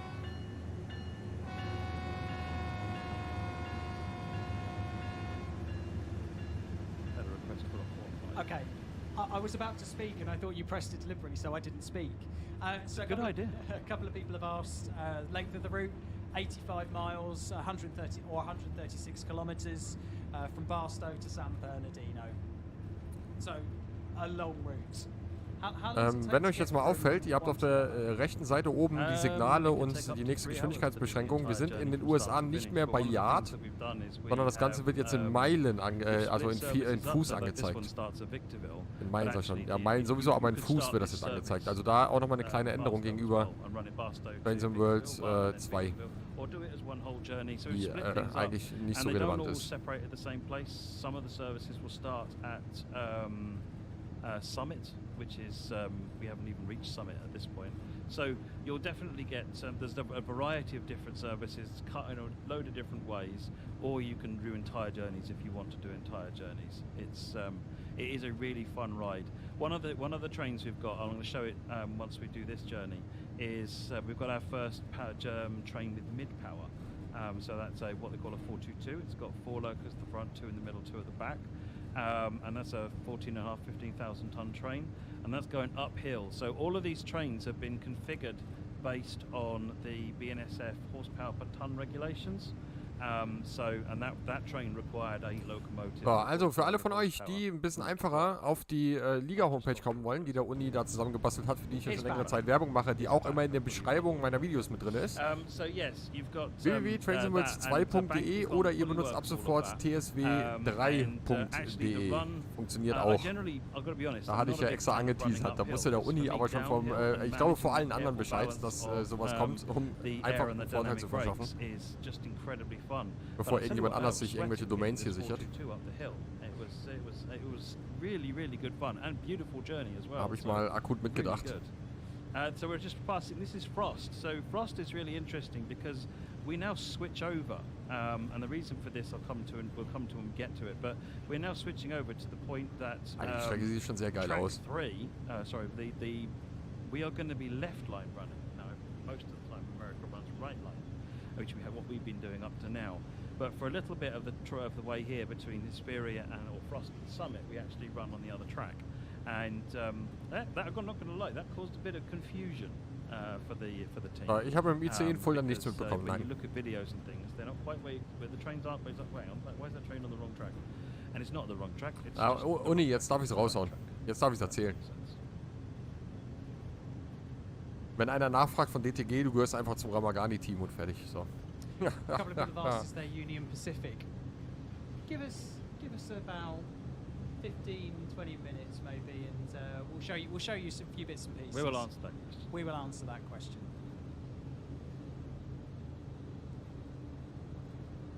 There we go. Let's go to throttle 8.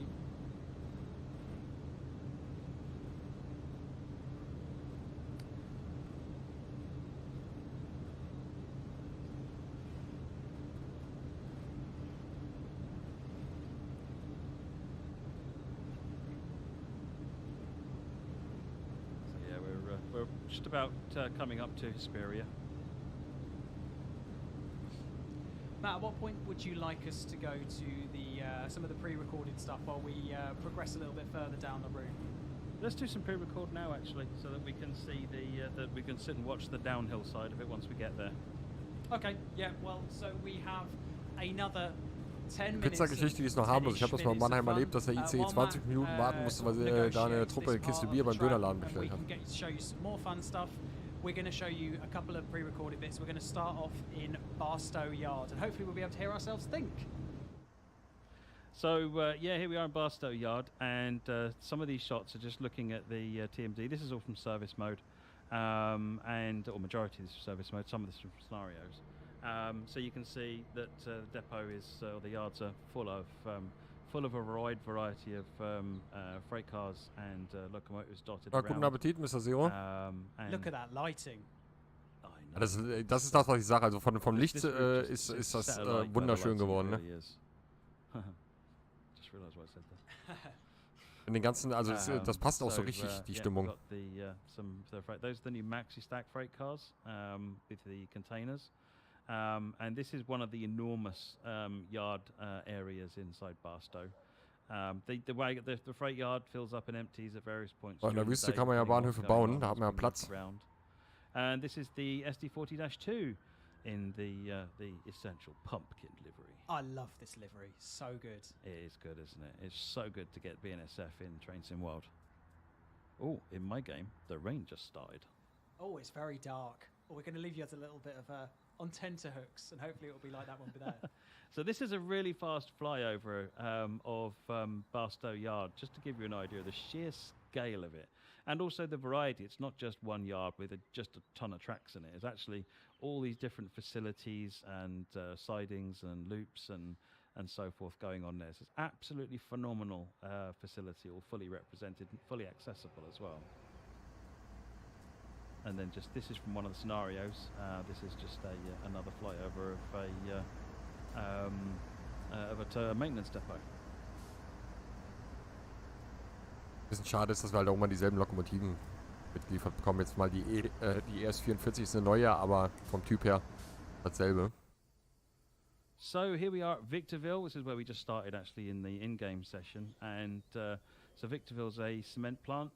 The big loop is fully accessible, and there is one or two scenarios that actually that use it.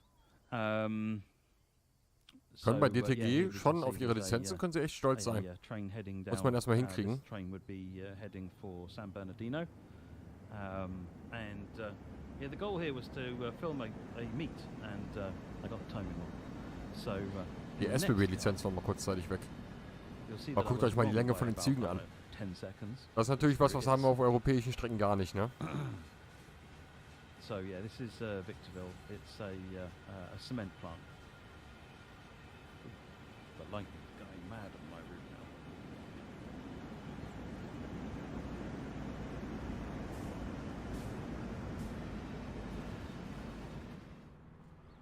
this is. So we just saw this actually in the game as we left Victorville, departing civilization, and you cross over from getting these really big. Ja, wie geil das ausschaut, oder? Much more natural effects to it.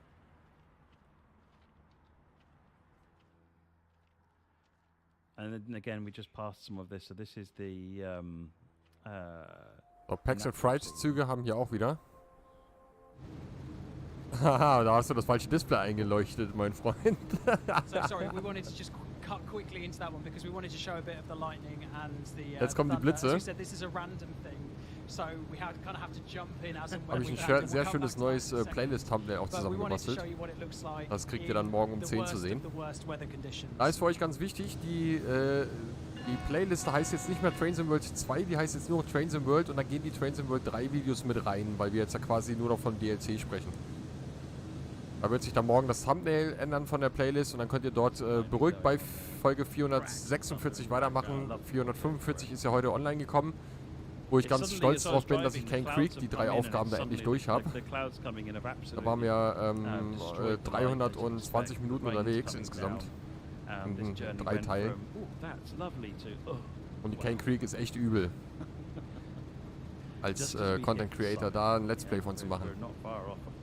Da ist Cane Creek echt eine der übelsten Strecken. Es ist total interessant, dass wir so eine Strecke, haben, wo wir so, also von der Linienführung, von der Topografie halt sehr viel Abwechslung drin haben. Ne? Relativ geraden, langen Teil, dann aber auch einen relativ langen Teil, der wirklich kurvig ist, Berg hoch, Berg runter, habe ich noch nicht gesehen. Werde ich morgen bei den Aufnahmen sehen. Ich bin morgen übrigens in allen Premieren, die morgen kommen. Und das werden eine Menge sein. Also 10 Premieren kommen morgen. Von 10 bis um Idealfall 18 Uhr.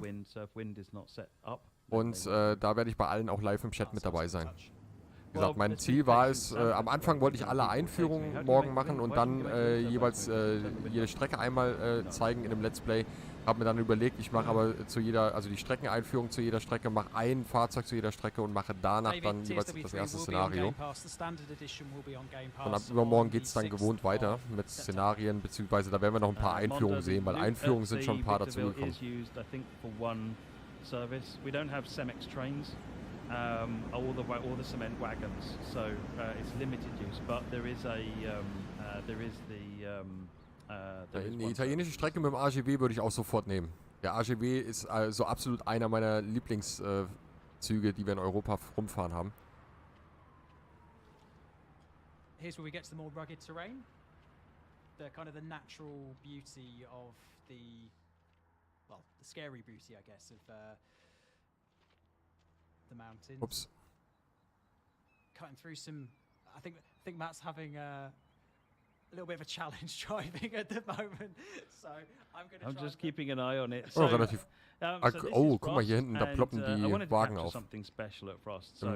Ihr seht meine Maus gar nicht, die habe ich ausgeblendet. Literally, I've been like Ralph Fanning this in the normal version of the game. I walked here from Victorville, and I waited for this train to rock up. And yeah, there it is. It's a unit auto-rack train. So you might think that the Union Pacific auto-racks look out of place on BNSF train, but that's actually fairly common. And quite often, actually, you'll find lots of variety of different of auto-racks, but the UP ones are very commonplace. But what I was really hoping for was for something else to happen while I was here. So I decided I'd hang around for a bit longer because you never know. You know, when your luck might happen. You know, so one of as Adam, he describes, ironically, given the products we offer, he describes train spotting as like going fishing. And you might be able to hear something just now.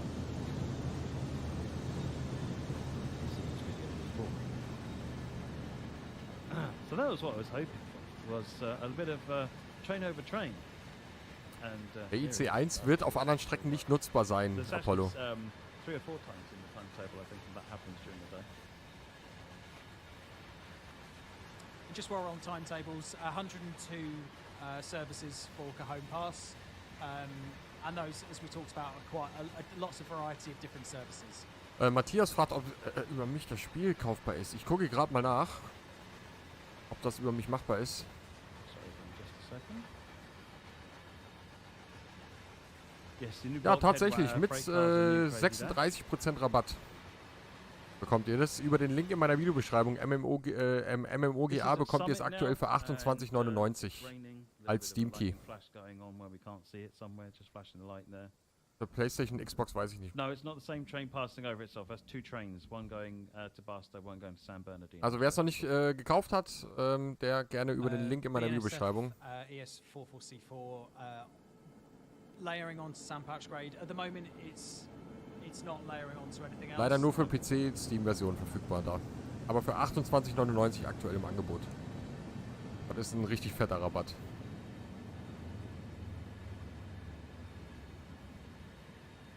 So yeah, this is a train going through Summit. We're back to my struggle up this hill. Oh, there's more lightning going on there.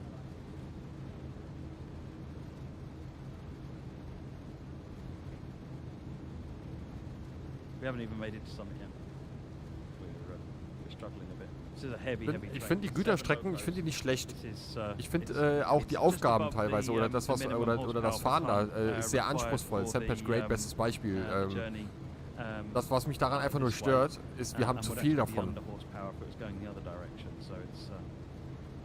Ich wünsche mir für die USA ein bisschen mehr ein bisschen mehr Güterzugverkehr. Jetzt, vor allem, wenn wir auf so eine Strecke unterwegs sind, wo wir eigentlich auch Personenzüge fahren könnten. Hasham asks a very pertinent question. For anybody that's come into this fresh, stumbled across this ja, wenn es an mir geht, nehmen Sie die NEC von Trains in World 1, nehmen Sie die, machen die nochmal, pimpen die nochmal ein bisschen auf und geben uns die nochmal. Vielleicht mit einem Rabatt für die Leute, die sie vorher auf Trains in World 1 schon mal hatten. If you're interested, make sure you watch the VOD afterwards. We're showing you some gameplay now. Benjamin, ich bleibe so lange online, wie dieser Stream hier geht. Ah, die Blitze, die sehen so geil aus. Auch an den Oberleitungen haben wir jetzt inzwischen bei bestimmten Wetterlagen, dass wir dort leichten Funkenflug haben.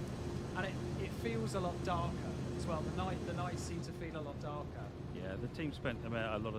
Die Displays von der Lokomotive, die sind in ihren Funktionen ein bisschen eingeschränkt gegenüber den anderen Lokomotiven mit Displays, die wir bis jetzt schon hatten. Ob TSW2 oder 1 günstiger wird, das kann ich dir nicht sagen, aber du kriegst Trains in World 2, wer es noch nicht hat, und sich so dann vielleicht noch mal ein paar Strecken dazu holen möchte. Ich habe hier aktuell über den Link in meiner Videobeschreibung für 4,99 das Ganze im Angebot, 83% reduziert, und Rush Hour bekommt ihr dort für 23,99. Und zwar in der Deluxe-Edition. It's random sensible, so it doesn't just chop between things randomly. What it does is it's got a sequence, and it can, at certain points, it can choose whether I'm going to get better or whether I'm going to get worse, or essentially, there's more to it than that, but it is a random sequence, but it is random sensibly. 2022 bekommt ihr sogar für 3,49. Should we do another pre-recorded section? Let's do another pre-recorded section. Okay, Maestro, please. Last pre-recorded section of this. We're going to start on going down. Guckt euch mit dem Schnee an, we're on oder? the grade now, so this is a train heading up the grade towards Summit, and you can see here we're in the snow. Oh, der Schnee wird sogar aufgewirbelt, wobei ich die Animation jetzt gerade gar nicht so schön finde.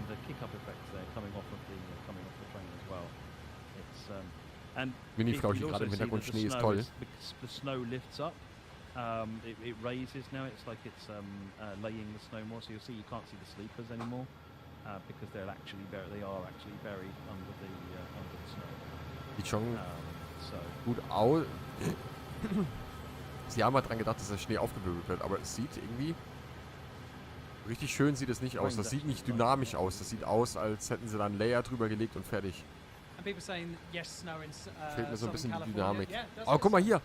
Mittendrin eine Diesellok mit drin. Wie geil ist das denn? This is interesting actually. This train we're looking at here is two trains that come up together, and one of them is only going as far as Victorville, so it splits off, and the other one carries on. But it's easy. Von Rush Hour, das ist für 23,99 die Deluxe Edition bei mir über den Link, ja. This is the junction at the just near Summit, and looking at this, what you can see is just the wide variety of gradients and so forth on all the different tracks. So on the far right track there you can nee, muss man nicht, Transporter-Region. Du kannst auch die alten DLCs weglassen. Union Pacific track. We're on the link line between here. We're on the link line between the BNSF tracks and the Palmdale cutoff. And then the 2 tracks on the left there are Main 1 and Main 2. Achso, bei dieser ganzen Entwicklung von diesen Strecken ist ja, da muss ja irgendeiner mal hier irgendwo hingeflogen sein und das Ganze auch gefilmt, aufgenommen und sonst was gemacht haben. Also da steckt schon ordentlich Arbeit drin, in den ganzen Strecken. So yes, there are quite a few Union Pacific services. They're not playable, but they're AI only, and you'll see them cruising up and down the cutoff. Nein, die musst du nicht bei TSW 3 mit reinnehmen. Nice. Achso, die Deluxe-Edition. Nee, das ist die Standard-Edition, die du bei mir für 28 € bekommst. Entschuldigung. Trainspotting Germany. Ich war jetzt gerade, ich dachte, du bist Trainspotting Regio. Also ich habe dann nur Trainspotting gelesen oder Trainspotter gelesen.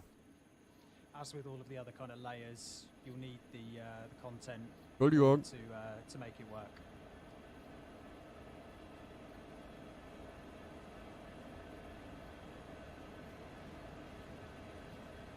So, David, gute Nacht dir dann. Bis zum nächsten Mal. Oder bis morgen, im Idealfall. Is there Cane Creek stock as well, or is it just the... I think it's just Sherman Hill. Just Sherman.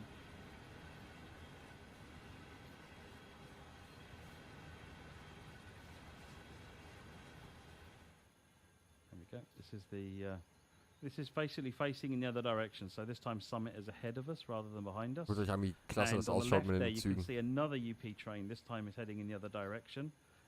But on the right you can see the Habe ich nicht nachgezählt, Benjamin, wie viele Fahrpläne es sind. Also insgesamt auf allen 4 Strecken, die ihr in der Deluxe-Edition bekommt, sind es irgendwo an die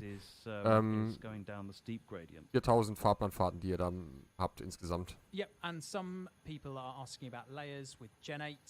We're going to come on to 8th Gen in a little bit, but yes, it is all fine with 8th Gen as well. The only limitation, the only gameplay limitation for 8th Gen is the shorter consists, which we'll talk about in a sec. There it goes. Making its way down the 3% gradient. I always want to say, whee, when you see the train going down a steep gradient like that.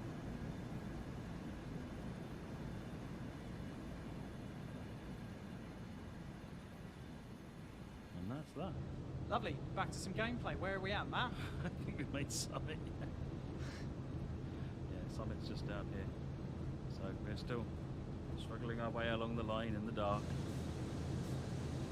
Someone commented that we seem to have found rain all of the time, and partly that's because we're in autumn all the time. Yeah. If we'd said it to be summer, it would have naturally probably veered towards clear skies with occasional showers, whereas in the autumn you're going to more lean towards the poorer weather.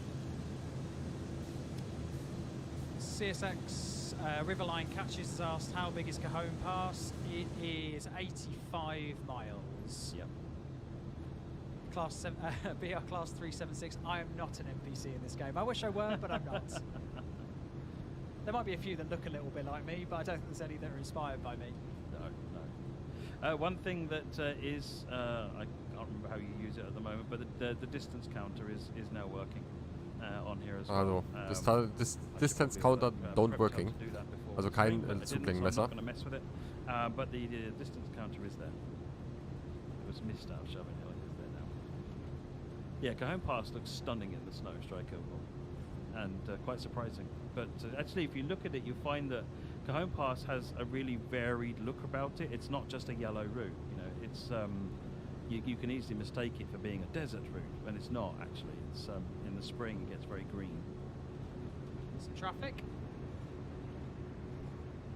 Maxi stacks coming in the other direction. They're really common. There's a lot of maxi stack trains on this track, on this route. Gute Nacht, Pandaboy, bis zum nächsten Mal dann. Well? These are the new maxi stack cars. Yeah, so these are the new maxi stack cars. They're 3-unit sets as well, so they're articulated 3 units together, and they're more modern and appropriate than the Gundersons. I think the Gundersons are still used occasionally in some of these formations as a mix-up, but maxi stacks are the prevalent ones.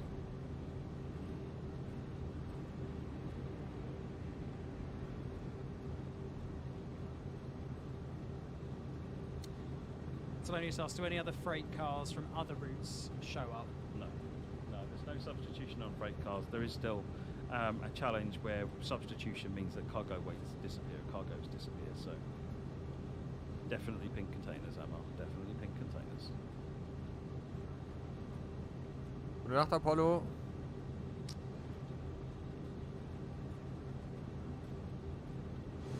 So Nitrox asks, again, this kind of an admin piece. Will the old lines be updated with the new TSW3 systems? So all of the preserved, or what were the preserved collection, what we're now calling Train Sim World compatible content, it will have dynamic weather, and it will have the new lightning in them. Everything else will be Train Sim World 3 only. So that includes the kick-up, that includes the sparks, the catenary flashes, all of those things will be TSW3 only.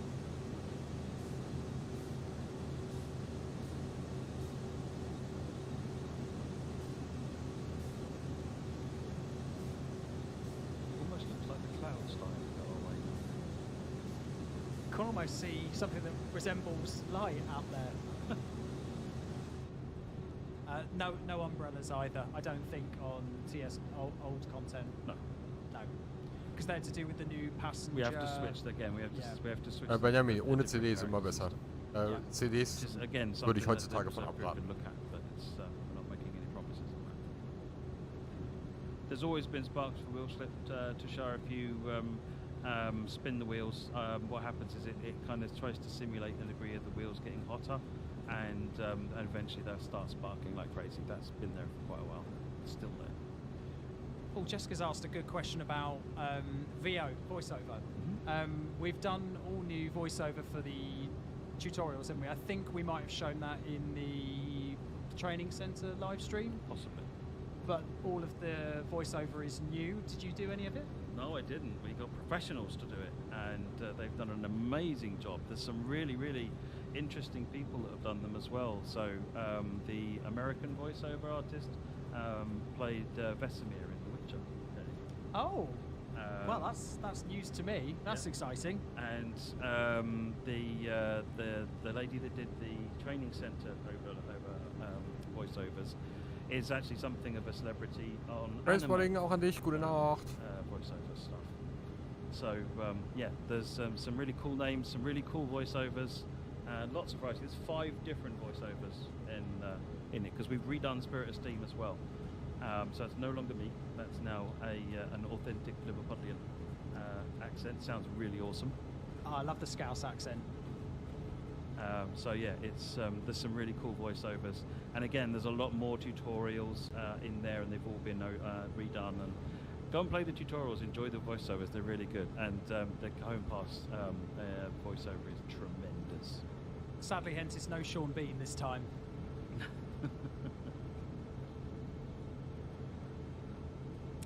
Mark Lane's asked, does the compatible content have new skies and clouds? No, the volumetric skies are TSW3 only. And that's and the lighting as well. That's because of the skies and the lighting are kind of tied together, and switching to the new lighting is actually a massive job because so much has to be redone. No, they're not going to be on older routes, and it's because of the scale of job involved there.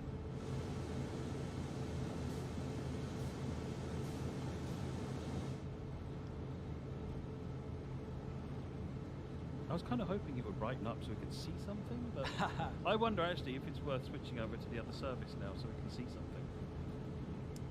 Yeah, happy to do that, Matt, if you would like to. Oh, we're So finally using cabin lights. I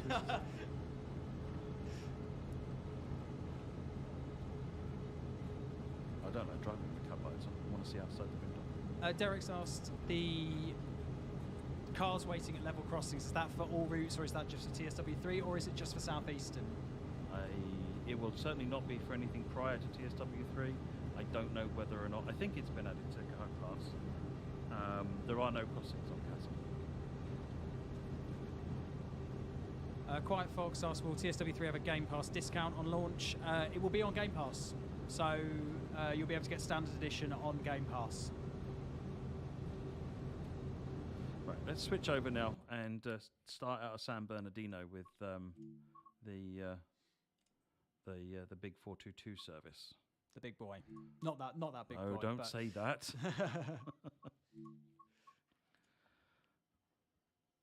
Right, so let's see, it's 44, and we want San Diego, Albuquerque.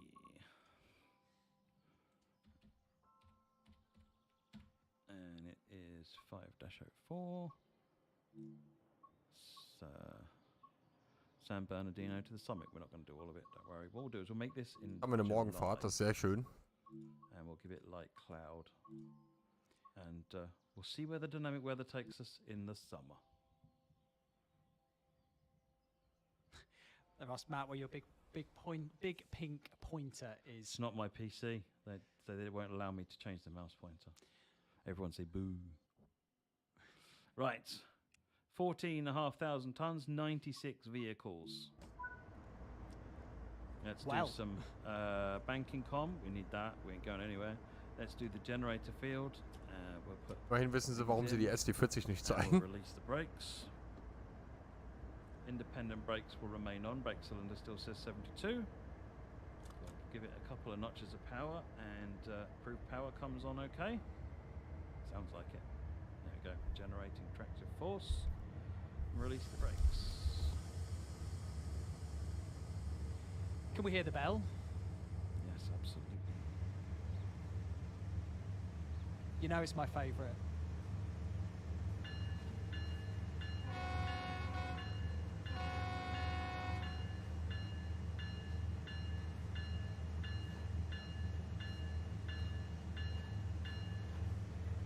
Leave it on for the rest of the journey. I was going to say, do it me. Go on, I dare you.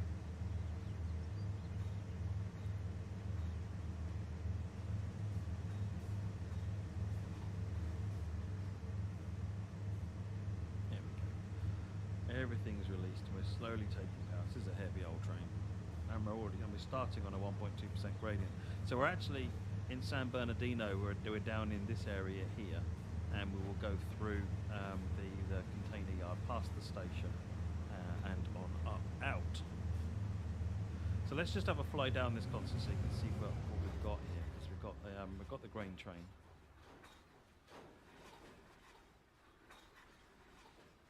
And then halfway down here you can see we've got mid-power. If we look in the window we can see the mid-power is working.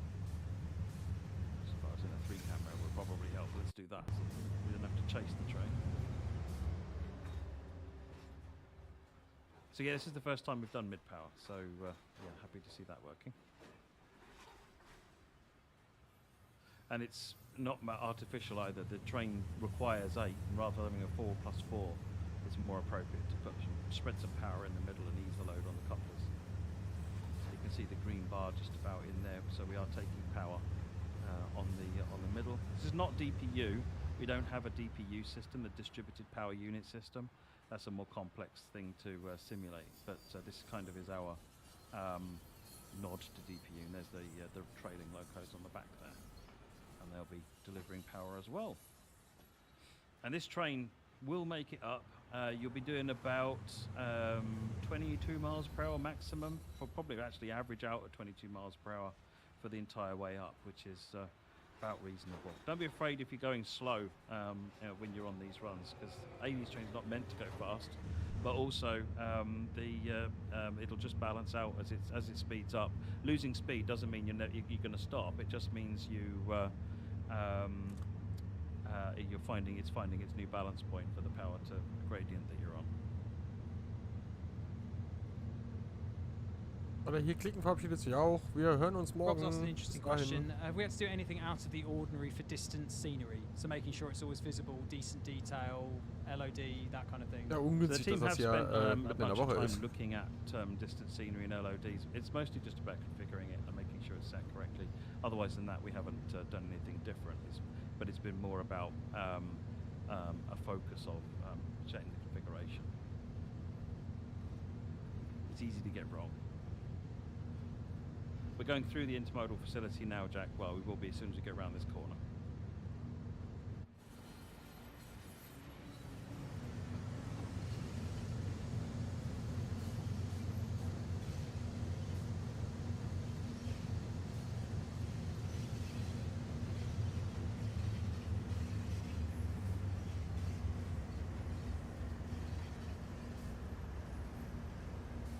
On an Xbox One controller, you need to use the Operation Shift, which is the X button.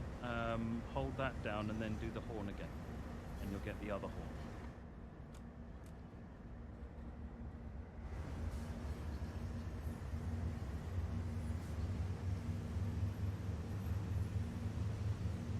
So Matt, what are we going to be doing with this particular... Are we just going to take this for a very quick spin?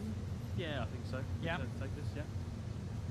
We'll just run it through the intermodal yard and then I think we'll finish on that. Cool, yep.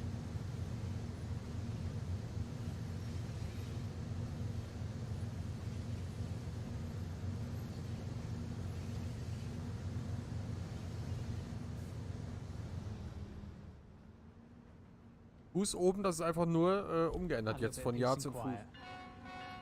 Der Ötti ist da. By Matt putting the horn on straight away. Moin Ötti. Einfach nur, weil es üblich ist, in den USA viel Fuß zu benutzen statt Rad.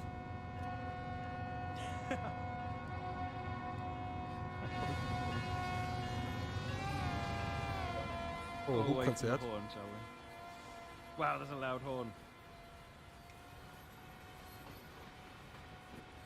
Am I allowed to speak again yet?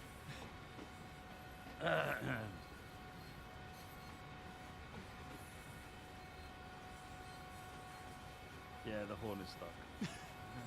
Horn abuse. Horn abuse. I'll chat to the audio person tomorrow and find out what I did wrong.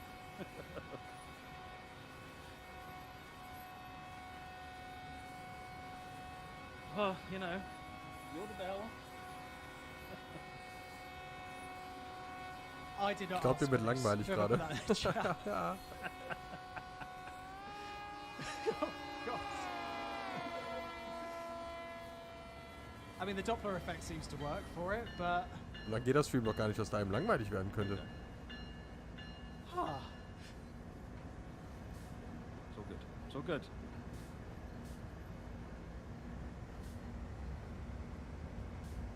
Right, so there's a flyover track there. I don't think any of the player trains use the flyover track, but you'll possibly, I think, see a couple of AI trains use it. Certainly in one of the scenarios I see a train use the flyover track.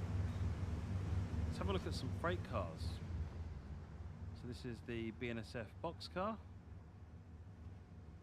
What else we got? This is the Maxi Stacks. Nice thing about adaptations, you can look in at really light, dark areas and it lightens it all up for you so you can actually see what you're doing. And then when you look away, it all fixes itself again. It's very good.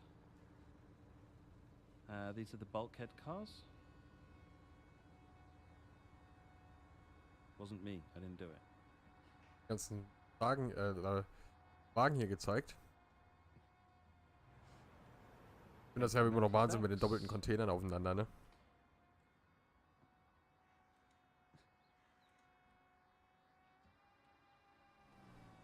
We've just got normal ones over there. There's two types of boxcar. There's a yellow one with Kommt das black Gut on da it. immer noch her? Das ist ja wahnsinnig. Right, I think that's enough of the I think horn. we'll probably end that there. No, Yeah. But just to highlight just how vast Barstow actually is, you did the flyover earlier and it was absolutely massive, and we've barely scratched the surface in that segment there. Absolutely, yeah. And Matt broke the horn, so we're going to have to explore that one for yourself. Cajon Pass, obviously the US route. We're going to be moving on quickly now to a couple of other bits and pieces. We have another little bit of pre-record for you because for those of you that tuned into the Kassel Würzburg stream a couple of weeks ago, there are a couple of things that we just wanted to show you now are fixed from when we showed that preview stream. So Ben's just going to play that on stream and we can then... Oh, jetzt wird noch ein bisschen was gezeigt hier von der deutschen Strecke. Ist auch ganz nett. But the blue lighting or the blue glow when entering tunnels has now been removed. Also das Tunnel, das Licht im Tunnel, wenn man rein und raus fährt, das haben sie gefixt oder ein bisschen verändert. David Belidi, taking over Mich reizen so ein Güterzug, würde ich auf jeden Fall mal gerne machen, Mr. Zero. Auf jeden Fall. Trainspotting, das weiß ich nicht, wie das wie das mit der Trains in World Version von MMORPG funktioniert, aber ich kann mir schon gut vorstellen, dass wenn du den Key aktivierst, dass du dann das Spiel auch vorab kriegst. Also, obviously this is in in daylight, no sort of bad weather, but lightning should no longer be present when you're in the tunnels as well. Die doppelten Container gab es schon vorher, Wie gesagt, das war jetzt einfach nur mal so ein Hinweis, dass ich das krass finde, dass sowas in Amerika gefahren wird. Also in Deutschland wird es ja wegen der Oberleitung allein schon nicht gehen. Oder in Europa. Weil da würden wir zu hoch kommen. Lovely.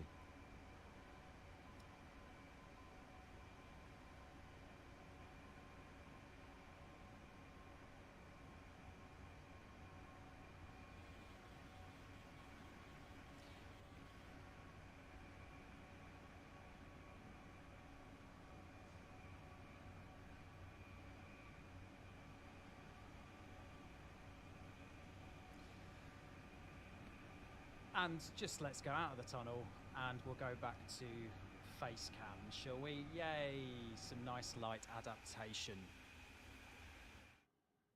There we go. Okay, so we've shown quite a lot. A couple of people have asked if we could show the scenarios for Cajon. Maybe we could just quickly flick to that and then we can go back to face cams for the Cajon. Ich muss mir das echt merken, wie man es ausspricht.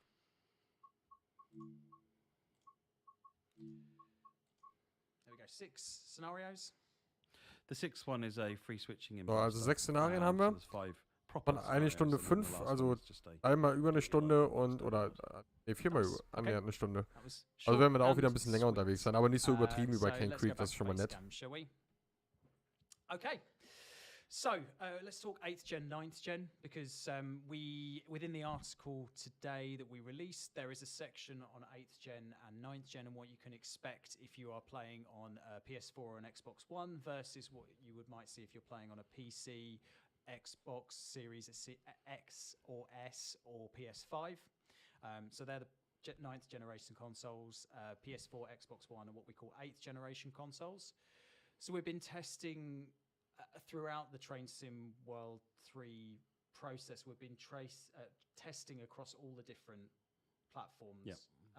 So we're in a good place where we're confident that the experience for 8th gen consoles will be a positive one. Yes, definitely. Yeah, in fact, one of the things, the new clouds, which we've adopted initially, wouldn't work on Gen 8 platforms, and there was a lot of work done to make them work on Gen 8 platforms. They are dialed back a bit compared to what you see on Gen 9 platforms, but just in terms of texture details, the same as everything else is dialed back a bit on the Gen 8 platforms, but you get the new volumetrics guys on Gen 8 too, which is really, really pleased with that.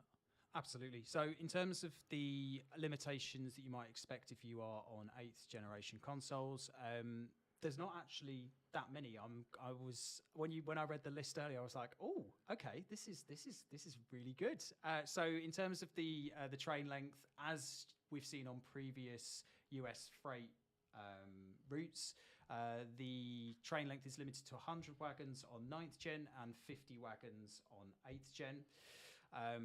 And in terms of services and layers, all of the playable and AI services should be available for both 8th gen and 9th gen. Ja. But obviously shorter formations on 8th gen. Jetzt wird ein bisschen erzählt über PlayStation 4 und Xbox. Das funktioniert wohl anscheinend, aber noch nicht. Also sie sind auch dran, da noch Sachen zu verbessern. Differences that you would expect between the two consoles. Yes, absolutely. From having a lot more GPU and a lot more CPU on the newer consoles, they will have the higher detail, but to the same level that you're already used to. So it's essentially it's the same way they would normally differ between Gen 8 and Gen 9. Also soll funktionieren, sagt er. Ihr werdet wahrscheinlich wieder auf ein bisschen Inhalt verzichten müssen bei den alten Konsolen. And the early launch window will be checking out all of the feedback that you give to us, and we're going to be, if there are any changes that do need to be made, we will take a look at that on a case-by-case basis. Okay, and people are asking about the t-shirts. Apparently, I've been told during this stream, they should be available on Amazon at some point. I don't think they're quite live yet, but they should be a little Auf so ein T-Shirt geiern wir Content-Creatoren auch die ganze Zeit. Wir wollen auch T-Shirts haben. That's the end of the kind of gameplay segment and the 8th Gen, 9th Gen discussion for tonight. Sure, there's a lot of questions. Haben wir gerade vorhin in dem geschlossenen Discord, wo die ganzen YouTuber drin sind, drüber gesprochen gehabt, dass wir alle so ein T-Shirt jetzt hier mal langsam haben wollen. Just go over again those things that for people who have come a little bit late into the stream, for people who perhaps weil man sich das relativ easy selber machen könnte. Das könnte ich hier mir wahrscheinlich für 14 € das Stück machen lassen. This is available on our website now if you want to read it. It's the What You Need to Know for Train Sim World 3 article that's the top of the pile. Pre-order is live. If you get pre-order eher so auf Merchandise so ein bisschen. during the early access window, or sorry, if you pre-order at any point during the early access window, you'll get early access until Train Sim World 3 is available and the launch happens. The timings are, I'm just trying to get this right again, 0900 UTC for console. They are 1500 UTC for Epic. They are 1700 UTC for Steam. If you want to chuck those into a time zone converter to see what that is in your locale, please feel free to, and make sure you set your alarms. You can preload now if you want to on consoles. If you've got automatic downloads enabled, it should do it automatically. If you haven't, then set it up. It will save you a little bit of time when you come to download the game. That's not available on Steam or Epic at this stage. Preserved collection should port over for launch on the 6th. So it'll be sort of within the first 24 hours. All of the preserved collection routes that you currently own will be available. The exception to that, was mich an dieser Konsolengeschichte halt immer so ein bisschen nervt, ist, dass ja oft darauf angesprochen werde, warum ich so viel Inhalt habe. Gerade bei München-Augsburg war das ja enorm. Mehr Inhalt, den ich hatte. Da hat eine ganze Linie gefehlt. Over the course of the next few weeks, ideally within the first month of launch, and we'll be prioritizing Train Sim World 2 core routes, more recent routes, and routes that will be having updates with the preserved crew updates. So that's unfortunate. We would love for that to be available, but unfortunately, we had that news this morning from our friends at Sony, unfortunately. We'll keep you updated as progress happens on that one. What we don't want to do at this point is overpromise. So that's we're cautious on that. And as we go through, obviously, the faster we can get it out, we will. Yeah, and the idea is that we will be able to provide a little bit more detail when we've been able to confirm the new rollout with Sony, because we only had this news earlier today. So progress transferring over will happen. So your profile, your liveries, your scenarios, they will all be ported over if you on Steam, PlayStation or Xbox. There is an article on our website telling you how you can do the import. We recommend if you want to transfer over your liveries and scenarios and you've not uploaded them to Creators Club, to do that on your first login on Train Sim World 3. Otherwise, you might not be able to do it afterwards. The only platforms that we aren't able to offer that on at the moment are Game Pass for PC and also Epic. The preserved content coming to TSW3 on day one. Don't worry, I'm nearly done. Bakerloo timetable will be coming to TSW3 on day one, which is very exciting. We know a lot of people are very excited for that. Rymore, Austin, Peninsula Corridor, Oakville Subdivision, LGV, Cathcart, all of the preserved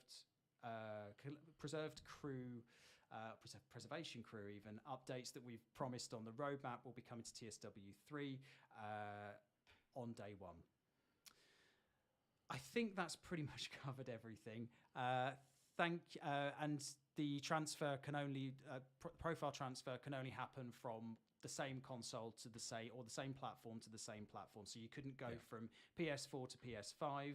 You can't go from Steam to Xbox. It'll only be on the existing platform that you're using at the moment. Just a file copy from another part of your system, basically. Yes. Okay. What is the time? Oh, it's just gone 10 o'clock. We've been live for just over 2 hours.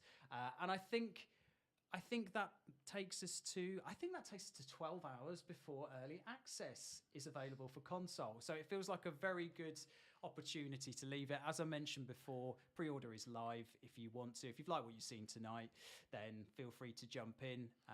And if you want to, over any point during the early access window, you can jump in and play with pre-order and early access. So, Matt, thanks for joining me. Thanks for doing the gameplay tonight, as ever. It's wonderful to be able to do it here. It's amazing. I've really enjoyed this. We need to do it more often. I mean, it's a 2-hour drive for me to get in, but yeah, let's do it more often. I'm fine with that. Let's do it more often. So, die Niedertalbahn, die angeteaserte Strecke, das wird eine interessante Geschichte. Thank you very much for helping us all sort that out. And thank you to everybody in the chat for all of your questions, all of your enthusiasm. We can't wait for you to find out a little bit more about Train Sim World 3. Tomorrow, when you're all playing it, we're going to set up a separate forum and for you to give us your feedback when you're able to play. We can't wait to see what you think. Absolutely. Looking forward to it. Das war's hier. 12 hours, guys, for you, all you console folk. Everybody else will have to wait a little bit longer, but don't worry, it's coming. Less than 24 hours, everybody. We'll see you later. Ja, da haben wir Laune gemacht. Nochmal einen neuen Trailer hier anscheinend. Auf jeden Fall haben wir neue Musik. Können wir gerade nochmal laufen lassen.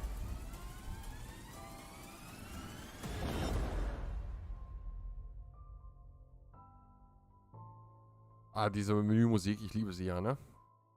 Also Leute, das war's hier mit dem Livestream von DTG. Und ja, ich hoffe, ihr seid dann morgen ab 19 Uhr wieder mit dabei. Wenn ihr den Kanal noch nicht abonniert habt, dann habt ihr jetzt noch die Chance dazu abonnieren oder ein Follow da lassen bei Twitch. Ihr könnt bei Twitch natürlich auch abonnieren oder Mitglied werden bei YouTube ab 99 Cent im Monat und so mich aktiv unterstützen. Dann Discord, wer noch nicht drin ist, der Link, der ist in der Videobeschreibung, einfach draufklicken. Bei Twitch bitte einfach unten auf das Discord-Logo draufklicken, dann könnt ihr dort natürlich auch sehr gerne reinkommen. Da freue ich mich über jeden neuen, der da dazukommt. In dem Sinne, euch jetzt noch eine angenehme Nacht und wir hören uns morgen ab 19 Uhr mit Train Sim World 3 dann zum ersten Mal. In dem Sinne, gute Nacht, reingehauen, bis zum nächsten Mal. Tschüss.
wenn man in der Wüste